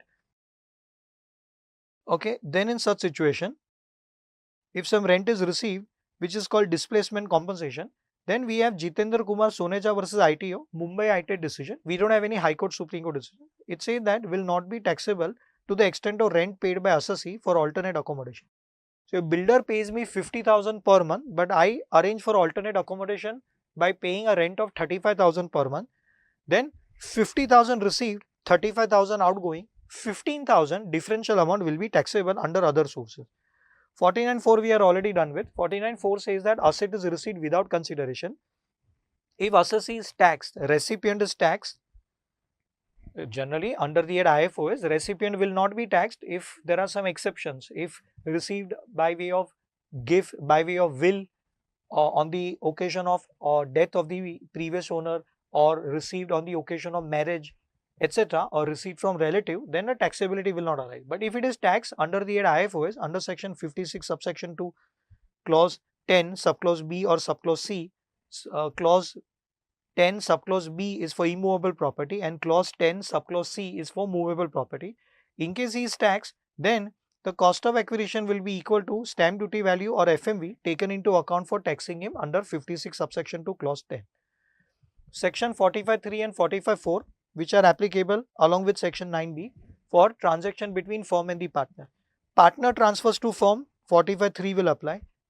And the firm transfers to, firm includes LLP also, firm transfers to partner, then 45.4 will be applicable, which we have discussed in the class, which is not so important from exam perspective. Then it is discussed by way of a separate sheet. I have not covered here because slightly complicated. 45.3 is very straightforward.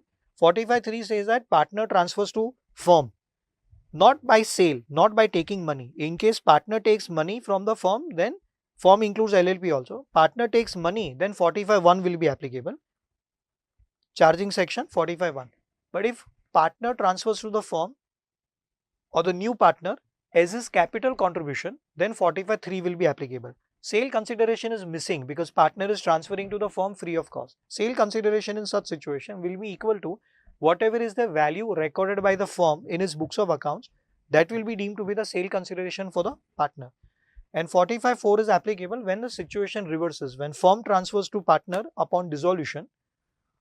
And 9B is applicable in two situations, dissolution as well as reconstitution. Whenever firm transfers to partner as a result of dissolution, then FMV of the things given away to the partner will be considered as a sale consideration in the hands of firm.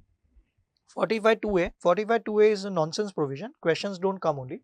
It says, if you recollect, in case the property, immovable property is owned by the assessee in a cooperative housing society, then on paper the flat belongs to cooperative housing society. You are just the owner of equity shares of that cooperative housing society, ideally 50 equity shares. But whenever that flat is transferred, capital gain will be taxable in your hand. Same thing for equity shares or any kind of shares held in a demat form. Then on paper, according to section 10(1) of Depositories Act 1996, such shares will be deemed to be the property of the depository participant, DP, NSDL or CDSL. They are the owner on paper. But when shares are transferred, you are the beneficiary, but ownership on paper is in the name of depository participant. But when sold and gain arises, taxability will be in your hand. Gain will be deemed to be the income of the beneficial interest holder, that is you, and not the gain of depository participant. And cost of acquisition will have to be computed following FIFO method. In case the shares are dematerialized in lots, in bits and pieces, then in such situation, first in first out, you will be deemed to have sold those shares first which were dematerialized first. Section 47, certain transactions not regarded as transfer. Okay, there are 33 transactions which are 40 transactions which are not regarded as transfer. Out of them, whatever are the important ones, they have been covered out here. 47 clause 1, distribution of capital asset by HUF to its members upon total partition or partial partition. Total or partial partition. This is not regarded as an important point from exam perspective. Cost of acquisition for HUF. For HUF, it does not amount to transfer. So, it's pointless to work out cost of acquisition for HUF. However, for member, cost of acquisition will be governed by 49(1). If HUF transferring to member, you are the member, you have received the asset. When you sell it next, cost of acquisition for you will be same as cost of acquisition to the previous owner. That is cost of acquisition to HUF. Your period of holding will include period of holding of HUF also. Indexation, ignoring Manjula Shah High Court decision, Bombay High Court decision, indexation will be allowed. So, year 1 HUF acquired, year 7 HUF is dissolved. You received it in year 7, you are transferring it in year 11. So, ideally, as per language used in the Income Tax Act, plain reading of the provisions of the Act, indexation should be allowed to you from year 11, year 7 till year 11, namely the year in which you became the owner. But as per Manjula Shah Bombay High Court decision, 2013, indexation should be allowed from year 1 till year 11. Okay, so whenever a question comes, you'll have to write a diplomatic answer. You'll have to write two answers, alternate view. First, you solve as per whatever is given in the Act, considering indexation from year 7 to year 11, if indexation is allowable. Then as an alternate answer, you mention about Bombay High Court decision and then say indexation should be allowed from year 1 to year 11. 47 clause 3, capital asset transferred by way of gift, will or irrevocable trust. Amendments carried out on 23rd July 2024, Finance Act number 2, 2024 says that this particular exemption, that gift transaction will not be regarded as transfer, or will transferred by way of will, it will not be regarded as a transfer in the hands of previous owner. This benefit is available only to individuals and HUF. I have mentioned it in italics. So, to indicate that this is an amendment applicable from current year onwards.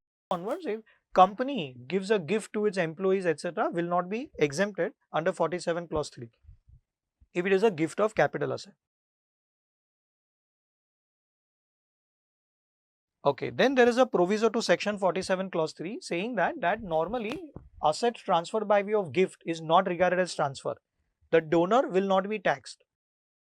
However, there is a proviso which says that if there is a gift of sweat equity shares or ESOP shares, shares received under employee stock option plan or employee stock option scheme received by donor from his employer under ESOP or ESOS or sweat equity, and he gives it to somebody. Say you are employee of TCS and TCS gave you its shares under ESOP at 30% discounted rate, you acquired them. 100 rupee equity share, market value 100 rupee, you got it for 70 rupee. 30 rupee benefit was already taxed in your hand under the head salary. Now what happens? You are gifting it to me or anybody. Whether I am taxed or not taxed, in your hand, such gift transaction will not be excluded, will not be exempted by virtue of 47 clause 3. It will be regarded as a transfer. The only problem is in your hand, sale consideration is missing. You acquired for 70 rupees per share, but cost of acquisition will be deemed to be 100 rupee, that we already discussed. In your hand, cost of acquisition will be 100 rupee because you are already taxed for the differential 30 rupee. I repeat, you purchase under employee stock option plan, ESOP, or under ESOS, employee stock option scheme, or under as a sweat equity. Sweat equity, you got it for 100 rupee share, you got it for 70 rupee, 30 rupee already taxed as a perquisite under their salary. Cost of acquisition for you ideally should be 70, whatever you paid. However, will not be 70, but will be 100, whatever was a FMV considered for taxing perquisite. Okay, now you are giving it to me as a gift. Sale consideration is missing. Cost of acquisition we know is to be considered as 100 rupee. That we know. Sale consideration will not be 0. Sale consideration will be equal to FMV as on the date of gifting. As per 6 proviso to section 48, sale consideration will be equal to FMV of such shares as on the date of gift. Okay. However, now ignoring about ESOPs and sweat equity, which is unimportant point. In a normal situation, which we already discussed, you are gifting it to me whether I am taxed or not. Mr. X gives it to Mr. Y as a gift. He acquired it for, let's say, cost of acquisition is 10 lakh rupees. As per section 47 clause 3, gift transaction is not regarded as transfer. But 47.3 applies to Mr. X. For him, it will not be transfer, no tax to him. For Mr. Y, what will be the cost of acquisition? So, first of all, check whether Mr. Y is taxed under income from other sources or not. Taxed under IFOS under 56 subsection to clause 10, or he is not taxed. If he is not taxed, then 49.1 will be applicable. If he is taxed, then 49.4 will be applicable. Cost of acquisition for him will be equal to FMV as on the date of receiving gift. And if 49.1 applies, that if he is not taxed under the head IFOS, then cost of acquisition for him will be equal to cost to the previous owner. Cost of acquisition of Mr. X, which is 10 lakh rupees. Okay, that is something important, 49.4 and 49.1 that you need to remember. 49.4, 49.1, both the points to be read in conjunction with each other. This is slightly important from CA final taxation point of view. In the exam, 49.1, 49.4, both of them you need to have knowledge about. 47 clause 4 and 47 clause 5, asset transfer by holding company to subsidiary or wholly owned subsidiary company to holding company, vice versa. 47 clause 4, 47 clause 5, in both of them, two conditions are satisfied, then it will not be regarded as a transfer in the hands of the transferor. Which two conditions? Number 1, holding company holds 100% shares of the subsidiary. That's a common condition. Even second condition is also common. Transferee company, recipient company is an Indian company. Here recipient company is subsidiary company should be Indian company. Here recipient company is a holding company, transferee company is holding company should be Indian company. Holding company should hold 100% of shares of subsidiary company plus recipient company, transferee company should be an Indian company. What will happen if the transferee company is a foreign company? That has not been clarified.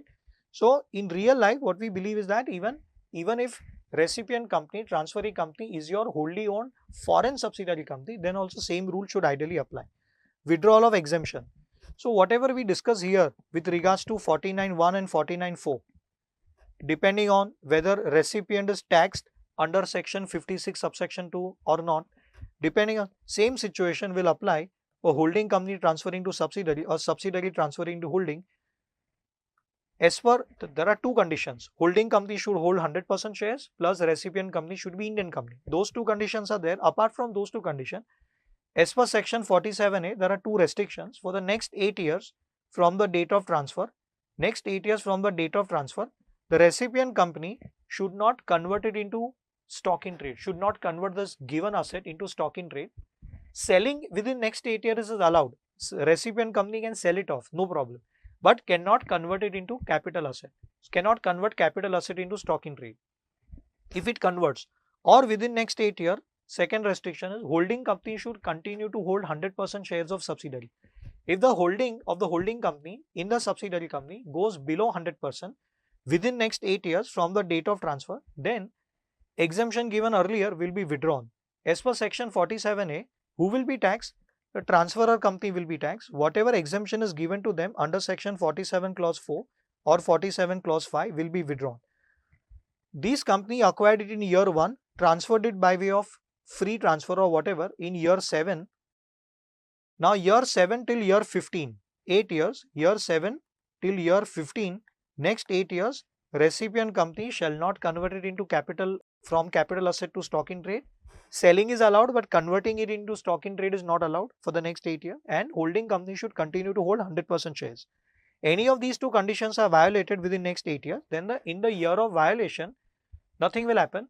One will have to go backwards to the year of transfer, the year in which transfer took place. Section 155 will be applicable, clause 16.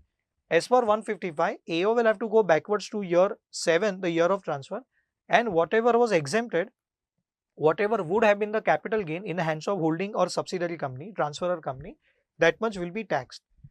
Here, the only thing different is that normally whenever there is a future related condition, that condition to be fulfilled for the next 8 years, and if the violation takes place, then anywhere in the whole chapter, punishment is always in the year of violation. But this is the only place where the punishment will not be in the year of violation. One will have to go backwards. One will have to go back to the year of transfer. Violation takes place in year 11. But nothing will happen in year 11. Only violation takes place. No punishment in year 11. No taxability in year 11. Nothing will be taxed in year 11. One will have to go backwards to year 7 and offer to tax whatever was exempted. If holding company ceases to hold 100% within next 8 years from the date of transfer, or transferee company converts it into stock in trade, then if above mentioned conditions are violated and 155 subsection 7b, AO will go backwards to the year of transfer and carry out rectification. However, what will be the cost of acquisition in such situation? So, two possibility: if violation has taken place and the preceding company, transferor company, is taxed, conditions of 47A are violated or not violated. Based on that, cost of acquisition for the transferee company will be worked out. 49.3 or 49.1 will be applicable. If conditions are not violated, and the transferee company sells it off, maybe within 8 years or beyond 8 years, then a cost of acquisition will be cost to the previous company, previous owner. However, a violation had taken place and the previous company was taxed as per 47A, then cost of acquisition will be equal to, for the transferee company, whenever transferee company sells it next, cost of acquisition will be equal to whatever was a cost at which it acquired from transferor company, whatever amount actually paid by subsidiary to holding company, that much. 47 clause 6, transfer by amalgamating company to amalgamated company. So first of all, it says this will be outside the purview of tax. It will not be regarded as transfer as per 47 clause 6, subject to various conditions. But before that, we need to understand the definition of amalgamation as given in section 2 clause 1b. It says amalgamation means two possibility. One or more company merges with another company. So X Limited merges with Y Limited. That's it. Both the companies are existing companies. There is no new company formed. Both of them are old companies. It's just that X Limited is taken over by Y Limited. Okay. Or second possibility, A Limited merges with B Limited and they form a new company, C Limited. Then in this type of merger, it is by way of transfer. It is what is happening is new company is getting formed, provided three conditions are satisfied. Which three conditions? Number one, all the properties of amalgamating company become properties, that is assets of the amalgamated company. Same thing for liability. All the liabilities of amalgamating company become liabilities of the amalgamated company, and 75% or more of the shareholders of the amalgamating company continue to be the shareholders of amalgamated company. These conditions you will have to remember, then it will not be regarded as transfer. Most important is the third condition, 75% shareholders should continue. When we come to demerger, 25% shareholders of demerged company should continue to be shareholders of resulting company. For demerger, condition is 25%. For amalgamation, condition is of 75%. Then that was for the company, amalgamating company transferring to amalgamated company. Amalgamating company will not be taxed as per 47 clause 6. As per 47 clause 7, shareholder of amalgamating company, his shares in the amalgamating company which were acquired for 10 lakh rupees will stand cancelled. He will be allotted maybe same quantity or maybe different quantity. He will be allotted shares of amalgamated company free of cost. But the cost of acquisition of amalgamated company will not be zero, will be equal to cost of acquisition of shares of preceding company, amalgamating company, 49.2. And the period of holding of shares of amalgamated company will include the period of holding of shares of amalgamating company. So years shares of preceding company, amalgamating company, were acquired in year 1. Amalgamation takes place in year 7. So shares of amalgamated company are acquired in year 7, sold in year 8. Then period of holding will not be from year 7 to year 8, but will be equal to year 1 till year 8. Period of holding will be 7 years and things will be calculated accordingly. Indexation, if at all allowable, then will be from year 1 to year 8. 47 clause 6b, transfer of capital asset being undertaking transfer by demerged company to the resulting company. Demerged company transfers to resulting company, same thing, same conditions. The only condition is that 25% shareholders of the demerged company will have to continue. 47 clause 6D, same thing for the shareholder. Shares receiving shares of resulting company to the shareholder of demerged company or by the shareholder of demerged company will not amount to transfer. Period of holding of shares of resulting company will include the period of holding of demerged company will start from the period of holding of shares of demerged company. And cost of acquisition, how to work out, that we already done within 49.2c and 49.2d. We already discussed today only. Then transfer of next three, 47 clause 7a, 7AA, 7ab. This will be repeating in special rates of tax chapter also, and in case you already watched, then I have covered there also, and it is covered in special provisions for non-resident also. There also I have covered. Here what is happening, bonds or GDRs of Indian company referred to in 115AC. Referred to in 115AC means acquired in foreign currency. Acquired in foreign currency. Bonds or GDRs of Indian company acquired in foreign currency by a non-resident or a foreign company is transferred by one non-resident to another non-resident outside India. Transferor is non-resident, transferee is non-resident, that is seller is non-resident, buyer is non-resident, asset is so and so, and the transaction takes place outside India. By default, because they are bonds or GDRs of Indian company, therefore capital gain ideally should have accrued or arisen in India. As per section 9 subsection 1 clause 1, it is deemed to be accruing or arising in India, capital gain, but will not be taxable, will not be regarded as transfer. Same thing, everything remaining same. The asset is rupee denominated bonds instead of bonds GDRs of Indian company. 4 condition, transferor is non-resident, buyer is also non-resident, transfer takes place outside India, but there is a transfer of rupee denominated bonds. Same thing, 47 clause 7AB. Here what is happening is transfer is taking place in India. That's the only thing. But transfer is taking place in India of bonds GDRs referred to in 115AC, rupee denominated bonds of Indian company or derivatives or any other security as may be specified by central government. Nothing is specified up till now, so I have not covered that point. Rupee denominated bonds, bonds GDRs of 115AC of Indian company, and third is derivative. If transferred by one non-resident in India on a recognized stock exchange in India located in an IFSC and the entire consideration is received in foreign currency, these conditions are satisfied, it will not be regarded as transfer. And same thing for fourth one, 47 clause 7b. Here there is a transfer by one non-resident to another non-resident of government security outside India. All conditions are same. It's just that there is a transfer of government security by one non-resident to another non-resident outside India through intermediary dealing in securities. Okay, 47 clause 7c, redemption of sovereign gold bonds. We had discussed at the beginning of the chapter that in 2015, RBI introduced gold monetization scheme, GMS, gold monetization scheme, under which RBI issued two things, gold deposit bonds, gold deposit certificate, and sovereign gold bonds, SGB, sovereign gold bonds. Sovereign gold bonds can be acquired with the money also and can be acquired by giving gold also, but deposit certificates can be acquired only by way of giving gold.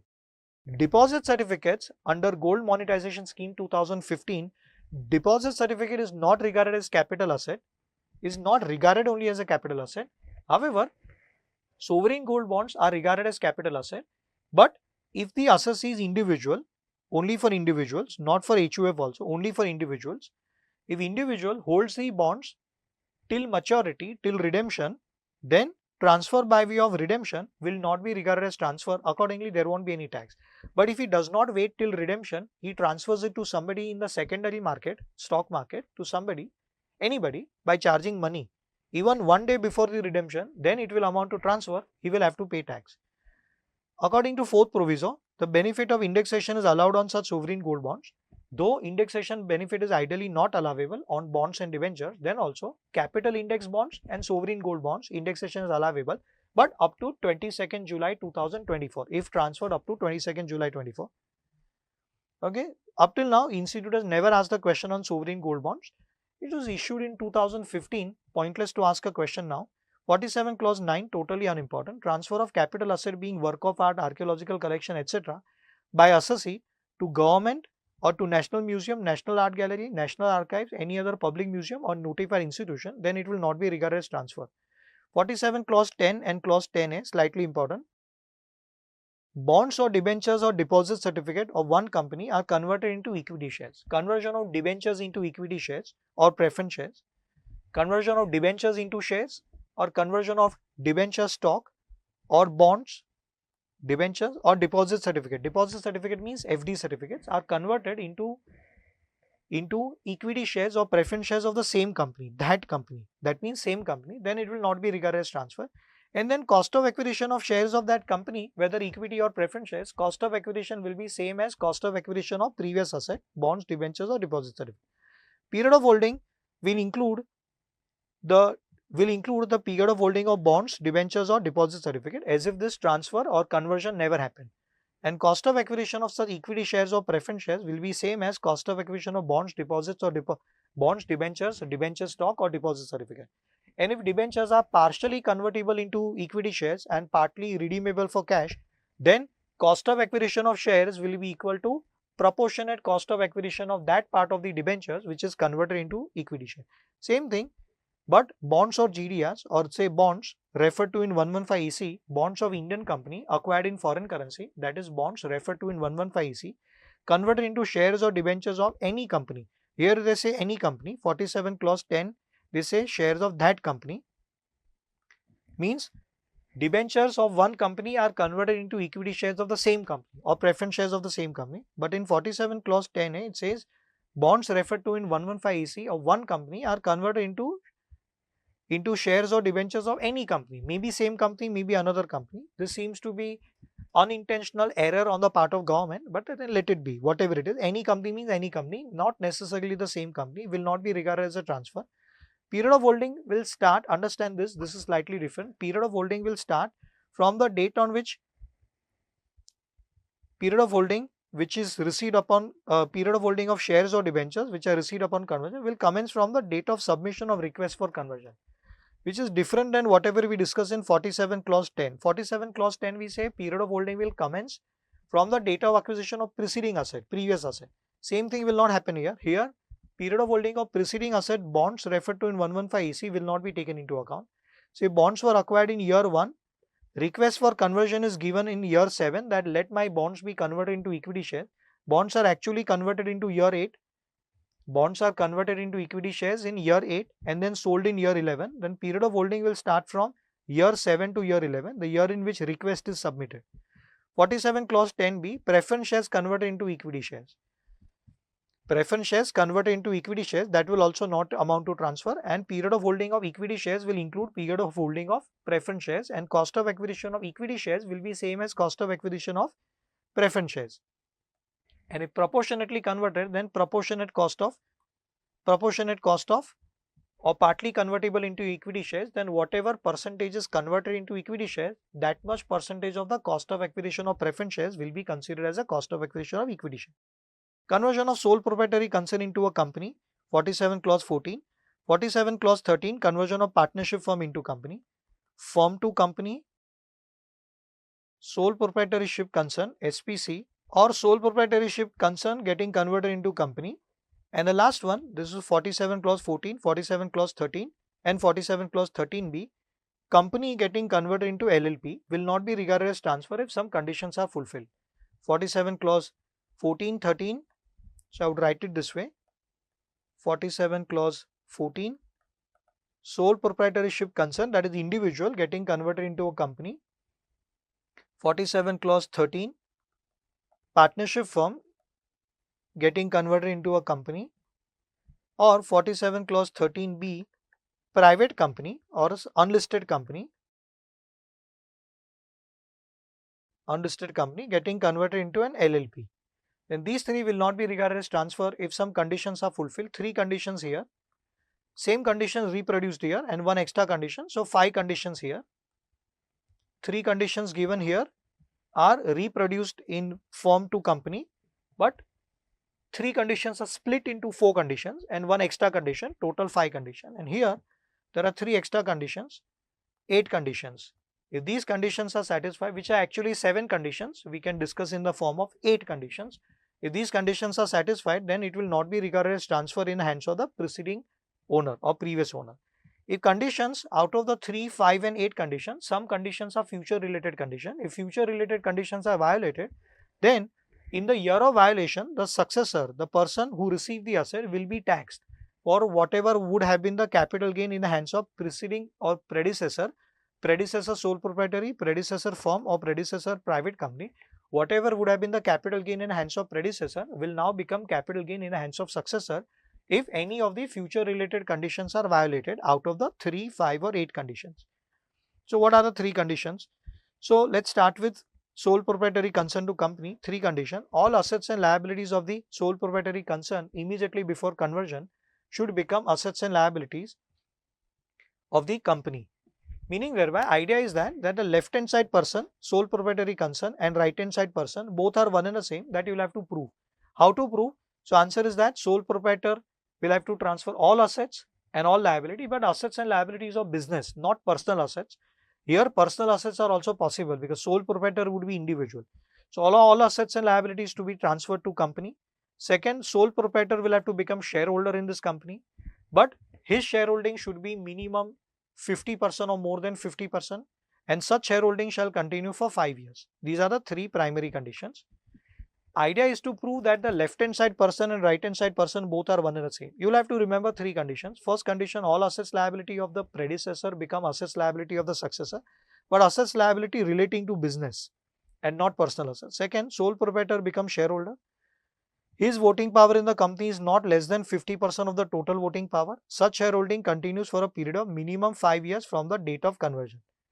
It should not so happen that sole proprietor acquires more than 50% shares, but only for one day. Next day he transfers all his shares. That should not happen. So shareholding has to continue for 5 years, but shareholding within those 5 years, supposing he acquired 60% shares as compared to what is minimum required 50%, then excess 10% he can transfer. Shareholding should not go down, voting rights should not go down below 50% in the next 5 years. And last condition, sole proprietor does not receive any compensation or any other consideration other than shares of that company, directly or indirectly. That means monetary compensation should not be there, otherwise it amounts to transfer. So why is this exemption given? Exemption is given because sole proprietary concern, the left hand side person, predecessor person, and the successor person, right hand side person, company, sole proprietorship and company both are one and the same. It is like taking out assets from left hand side pocket and putting it in the right hand side pocket. However, government says that when you are shifting from left hand side pocket to right hand side pocket, how the money is involved? Money should not be involved. The transaction should be by way of discharging sale consideration by way of issue of shares in that company. Similar conditions are there when partnership firm gets converted into a company or AOP gets converted into a recognized stock exchange. There are 2 transactions, AOP stock exchange, which we discussed in the last session in the part 1 of this chapter in the previous video. AOP becomes recognized stock exchange. That means there is corporatization into a company. That means there is a corporatization or demutualization of AOP of stock exchange. Here 5 conditions, same 5 conditions which we discussed here in the form of 3 conditions for sole proprietary concern getting converted into company plus 1 extra condition. First condition, all assets liability of the partnership firm immediately before conversion become assets liabilities of the company. All partners of the firm immediately before conversion become shareholders of the company. And then that condition which was here in the form of second condition which had 3 parts, that is split into next condition, partners become shareholders. This is the new condition, partners become shareholders in the same proportion in which their capital account stood in the books of accounts of the firm immediately before conversion, immediately before date of succession. So if they are holding capital, whatever is the capital account ratio, not the profit sharing ratio, they will have to become shareholders in the company in their capital contribution ratio. Aggregate shareholding should not be less than 50% and such shareholding shall continue for 5 years from the date of conversion. This is the future related condition. Next 5 years. If that is violated, then punishment will be there in the year of violation. And the last condition, no other consideration is received by partners from the company other than the shares of the company. Okay, then 47 clause 13b. Here there are technically, though I have mentioned 7 conditions, there are technically 8 conditions. But let's say 7 conditions. Here, who's transferring to whom? Unlisted company or a private company is getting converted into LLP by transfer of shares held by shareholders in such company in a scheme of conversion. So first condition is same, all assets and liabilities of the predecessor company immediately before conversion become assets and liabilities of the LLP.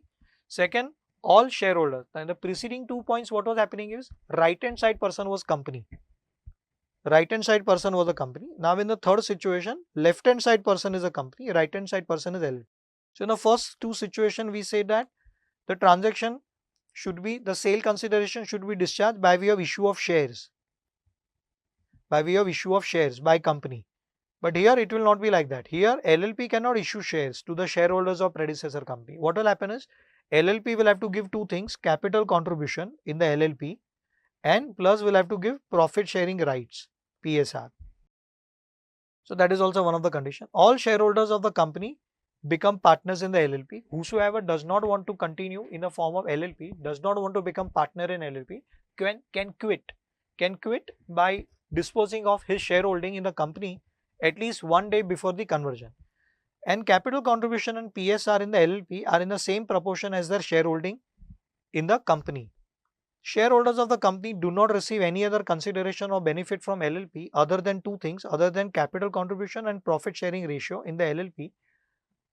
In the previous 2 points, we said sole proprietor or partners do not receive any other compensation, any other consideration other than shares of the company. Here we are saying shareholders of the company do not receive anything other than capital contribution in the LLP and profit sharing rights in the LLP. They do not receive anything else.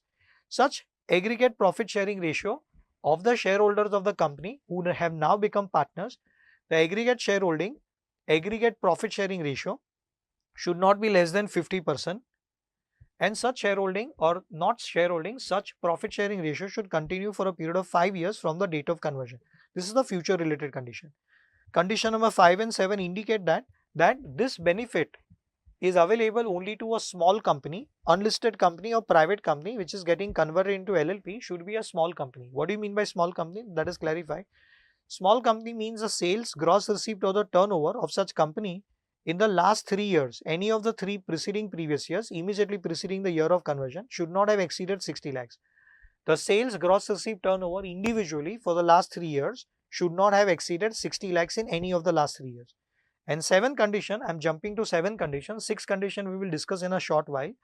Total value of assets of that private company or unlisted company in the books of accounts of the company, not the market value, books value, in any of the last 3 preceding previous years, in preceding the year of conversion, should not exceed 5 crore rupees.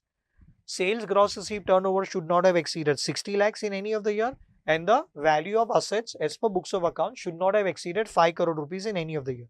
So condition number 5 and 7 are the 2 extra conditions which indicate that it should be a small company which is getting converted into LLP. And the condition number 6, no other consideration is paid by LLP no consideration is paid to the partner by LLP after it is converted into LLP to any person by way of distribution from accumulated profit. So whatever were the accumulated profits of the company, the predecessor, company's accumulated profit which is called reserves and surplus, that will now become accumulated profits of LLP because all assets and liabilities are to be transferred. LLP should not distribute anything to the partners for the next 3 years from the date of conversion. 3 years from the date of conversion, this you'll have to remember. If any of these conditions are violated, whatever is the future related condition, here there are 2 future related conditions. Earlier there was only 1 future related condition for 5 years. The shareholding pattern of the predecessor in the successor should not be less than 50%. That is a future related condition for the next 5 years.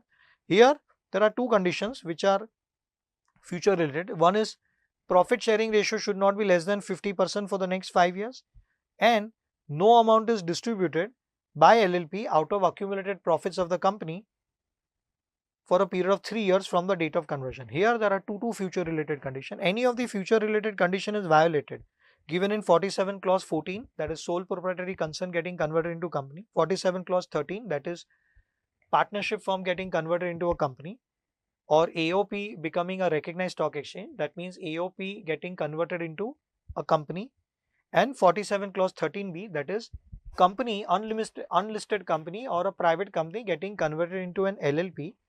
Any of the future related condition is violated. What can be violated is only future related condition.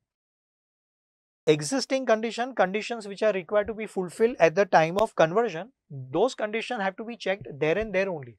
They cannot be violated in future. those conditions have to be fulfilled there and there only. So if any of the conditions is violated, then in the year of violation, whatever capital gain was exempted earlier will now become taxable. Taxable in whose hands? Answer: taxable not in the hands of predecessor, taxable in the hands of successor.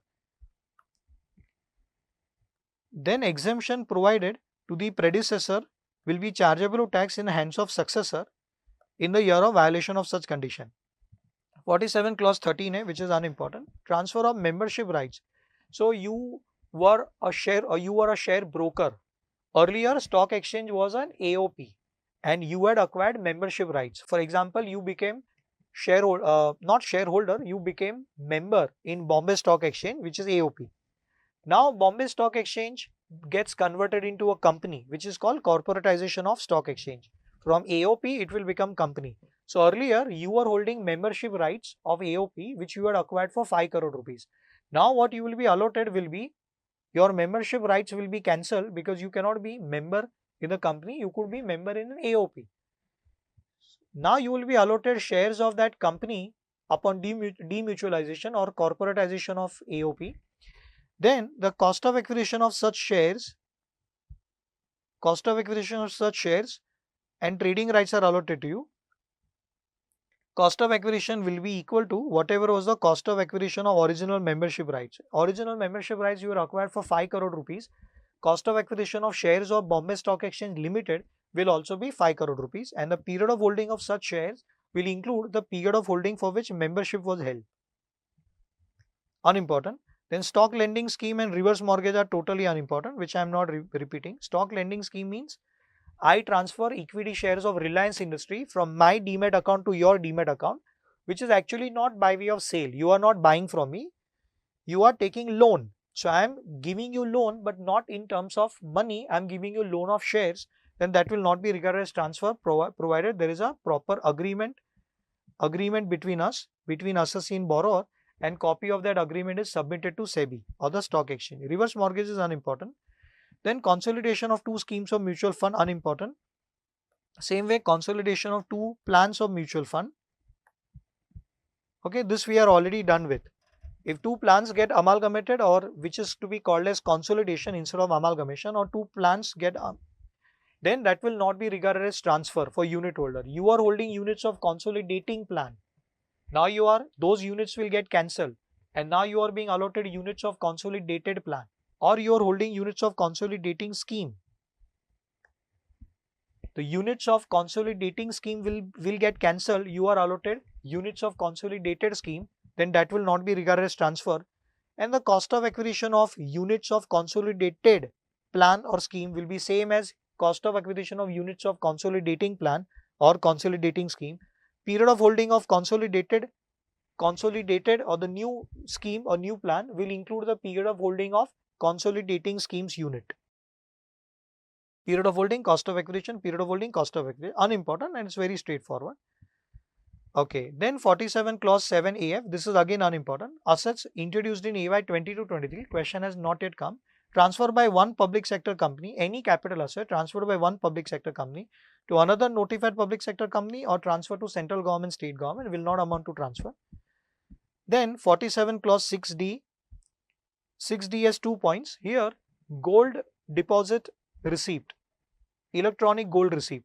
So if assessee, the way equity shares, preference shares could be converted from physical shares to dematerialized shares, same way physical gold can be converted into electronic gold. So if physical gold is converted into electronic gold receipt, EGR, it will not be regarded as transfer. Similarly, reverse transaction, electronic gold receipt is converted into physical gold, that will also not be regarded as transfer. And cost of acquisition of current asset will be same as cost of acquisition of preceding asset. And period of holding of current asset, that is EGR, will include period of holding of preceding asset in both the situation. So quickly, for example, question has not yet come. I purchased physical gold in year 1, cost of acquisition is 10 lakh rupees. Then in year 5, I converted it into electronic gold receipt, EGR, in year 5, and then I am selling them. So cost of acquisition of EGR will be 10 lakhs, that is cost of acquisition of physical gold. And period of holding will start from the year in which gold was acquired, year 1, whenever it is sold. Same thing vice versa. If electronic gold receipt is converted into physical gold, then period of holding of gold will include period of holding of EGR, and cost of acquisition of physical gold will be same as cost of acquisition of EGR. Okay, which is very simple, very straightforward, nothing great. 47 clause 20, interest in a joint venture. This is unimportant totally. Interest in joint venture by a public sector company. It was introduced in 23-24. Last year it was introduced, but applicable from last to last year. Interest in a joint venture company by a public sector company in exchange of shares of company incorporated outside India, incorporated by government of a foreign state. So ideally, there is this company called Maruti Udyog, which is a public sector company. And there is this company Suzuki Motors Corporation Limited, Japan. There is a joint venture company called Maruti Suzuki, which is set up as a separate company. Now here, government company is holding 76% equity shares and Suzuki Motors is holding 24% or was holding. Now, these kind of transactions have already taken place and it is done. Now, I don't think so question will be asked. Now, Maruti wants to reduce his stake. In such situation, Maruti sells particular quantity shares to Suzuki. So, public sector company transfers its interest in joint venture company to foreign company which is incorporated by foreign government. What is getting transferred? Which asset is getting transferred? Interest in a joint venture. Joint venture is Maruti Suzuki, which is a separate company. Who is transferring? Interest is transferred by public sector company. Public sector company is Maruti Udyog. In exchange of shares of Suzuki Motors incorporated outside India, in exchange of shares of foreign company incorporated outside India will not be regarded as transfer, and accordingly there won't be any tax to Maruti Udyog, the government company. And cost of acquisition of such shares of the company incorporated outside India, Maruti receiving shares of Suzuki Motor received by public sector company will be deemed to be same as cost of acquisition of interest in joint venture. 49(2)(a).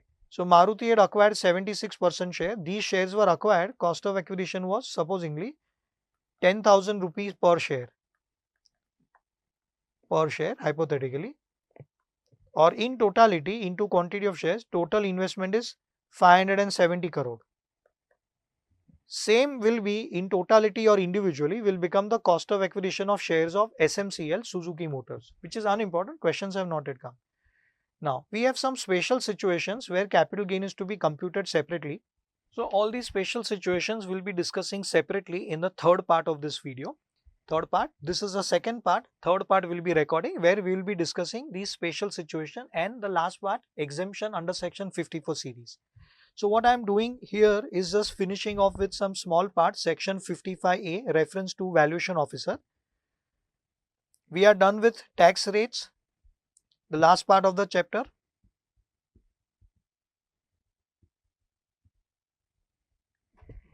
Rate of tax on capital gain, we are done with 112A, 112, whatever changes are made by Finance Act, Finance number 2 Act 2024, that we are done with.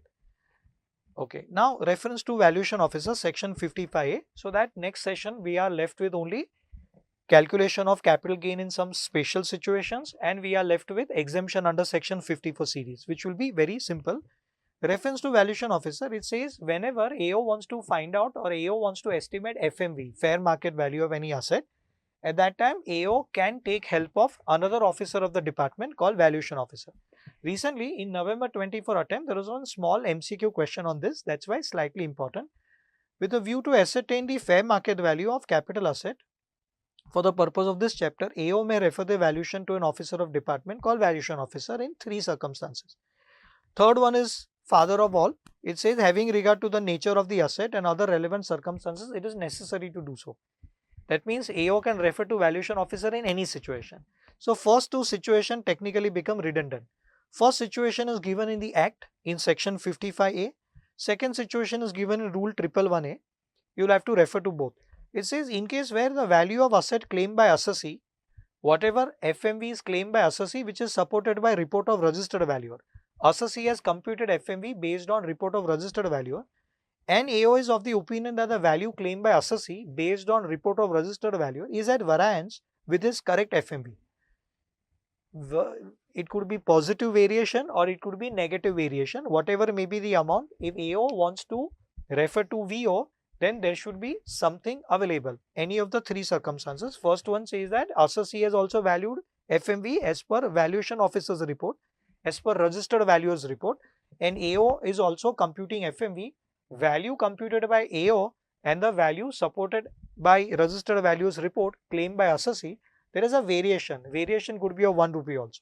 Second situation, which is governed by rule 111A, it says that in any other case means a situation where assessee's valuation is not supported by or is not based on report of registered valuer, then AO has also computed FMV, assessee has also computed FMV, but AO is of the opinion that the FMV of the asset, correct FMV, is more than, it exceeds the FMV computed by assessee by more than 25,000 rupees or by more than 15% of the value claimed by assessee, as the case may be, either of them.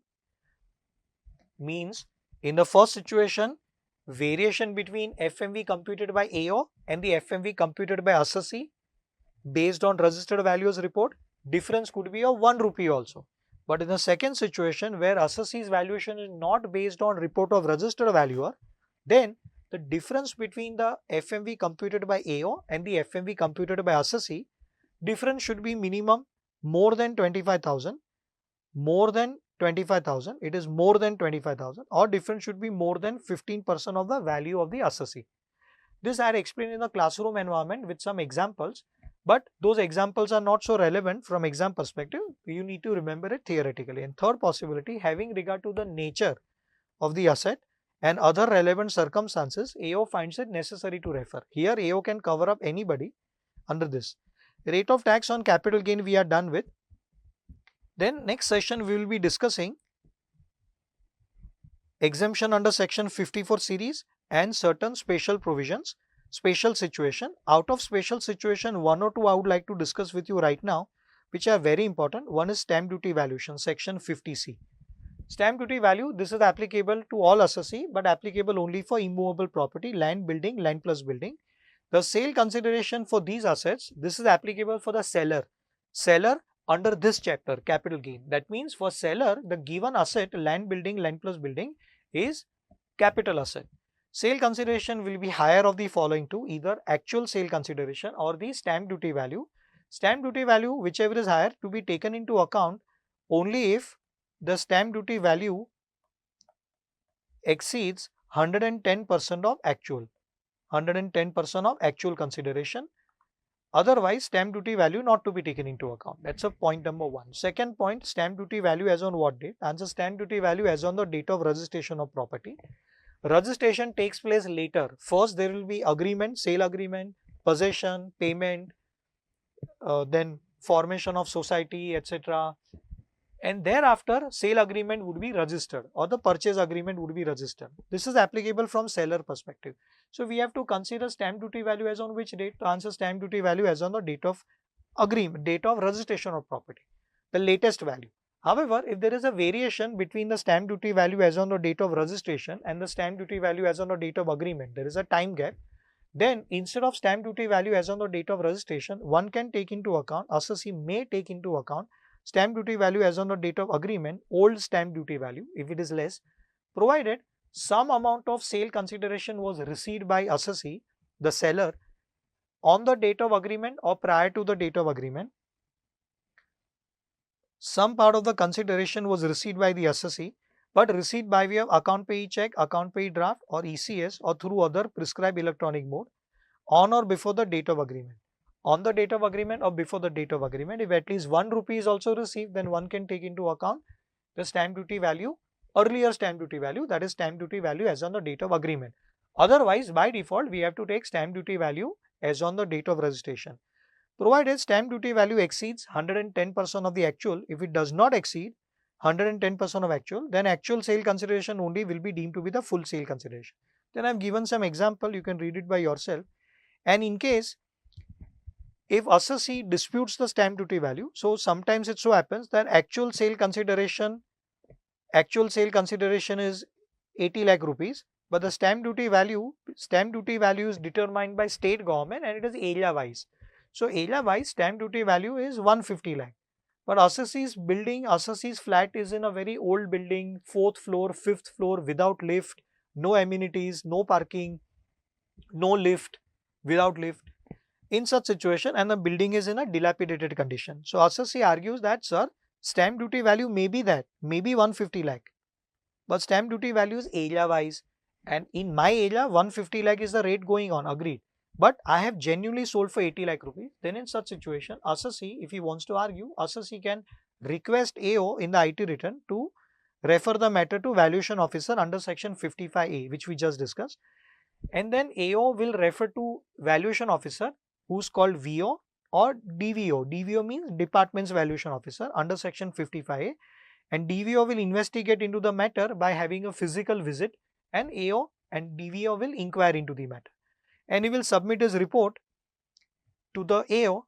Then in that case, value reported by VO or the stamp duty value, whichever is less, will be taken into account as the ultimate value of the property. Secondly, section 50C is applicable only for land building, does not apply to any other asset other than land building or both. Could be not only residential property, could be commercial property also, could be not only long term, it is applicable for calculating sale consideration for a short term property also. Secondly, it applies only to gain arising from transfer of these assets held under the head capital gain. As far as PGBP head is concerned, same provision is there in section 43CA, ditto, word to word same. For which kind of people could it be capital asset, and for which kind of people it will be under the head PGBP as stock in trade. PGBP means the building, land building is held as stock in trade. So construction company, builders, property developers, for them it will be PGBP head because it will be stock in trade. And for people like you and me, it will be capital asset, section 50C will be applicable. 50C applies only to seller, does not apply to the buyer. For buyer, what is the cost of acquisition, or what will be the cost of acquisition? For buyer, cost of acquisition, two possibility. Whether buyer is taxed under section 56 subsection 2 clause 10 subclause B or not. If buyer is taxed, then 49(4) will be applicable, which we discussed today 2 times, third time we are discussing. If buyer is taxed for the differential amount, buyer is taxed under IFOS, then cost of acquisition for buyer will be same as stamp duty value considered for IFOS chapter. Otherwise, whatever he has actually paid, that will become the cost of acquisition. Same concept for 50CA. Since we already discussed 55A, reference to valuation officer, therefore I would like to discuss 50C. And since 50C is done right here, 50CA also is on a similar lines. Section 50C was on land building, land plus building. 50CA is applicable for shares, unquoted shares of the company. Sale consideration will be higher of the following two, either actual or FMV. Here there cannot be stamp duty value. FMV to be determined in a prescribed manner as per Rule 11 UA. Valuation will be as per Rule 11 UA. You might have done this certification work in your office multiple times. 50D is also a small section running into 2 lines. Whenever it is not possible to work out the sale consideration is not ascertainable or cannot be determined, then taxability will not fail, taxability will be there. Sale consideration will be equal to FMV of the asset, fair market value of the asset, which is sold, which is transferred. FMV as on the date of transfer of the asset which is sold. Section 51, we are done with it in not only capital gain chapter, it is same thing is reflected in IFOS also. This is unimportant.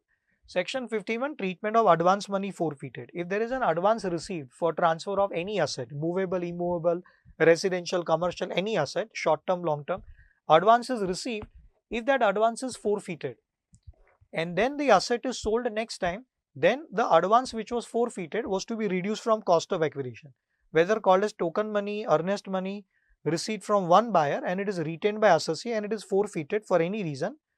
Then that asset is later on sold to someone else, then advance money so forfeited shall be reduced from the cost of acquisition before indexing.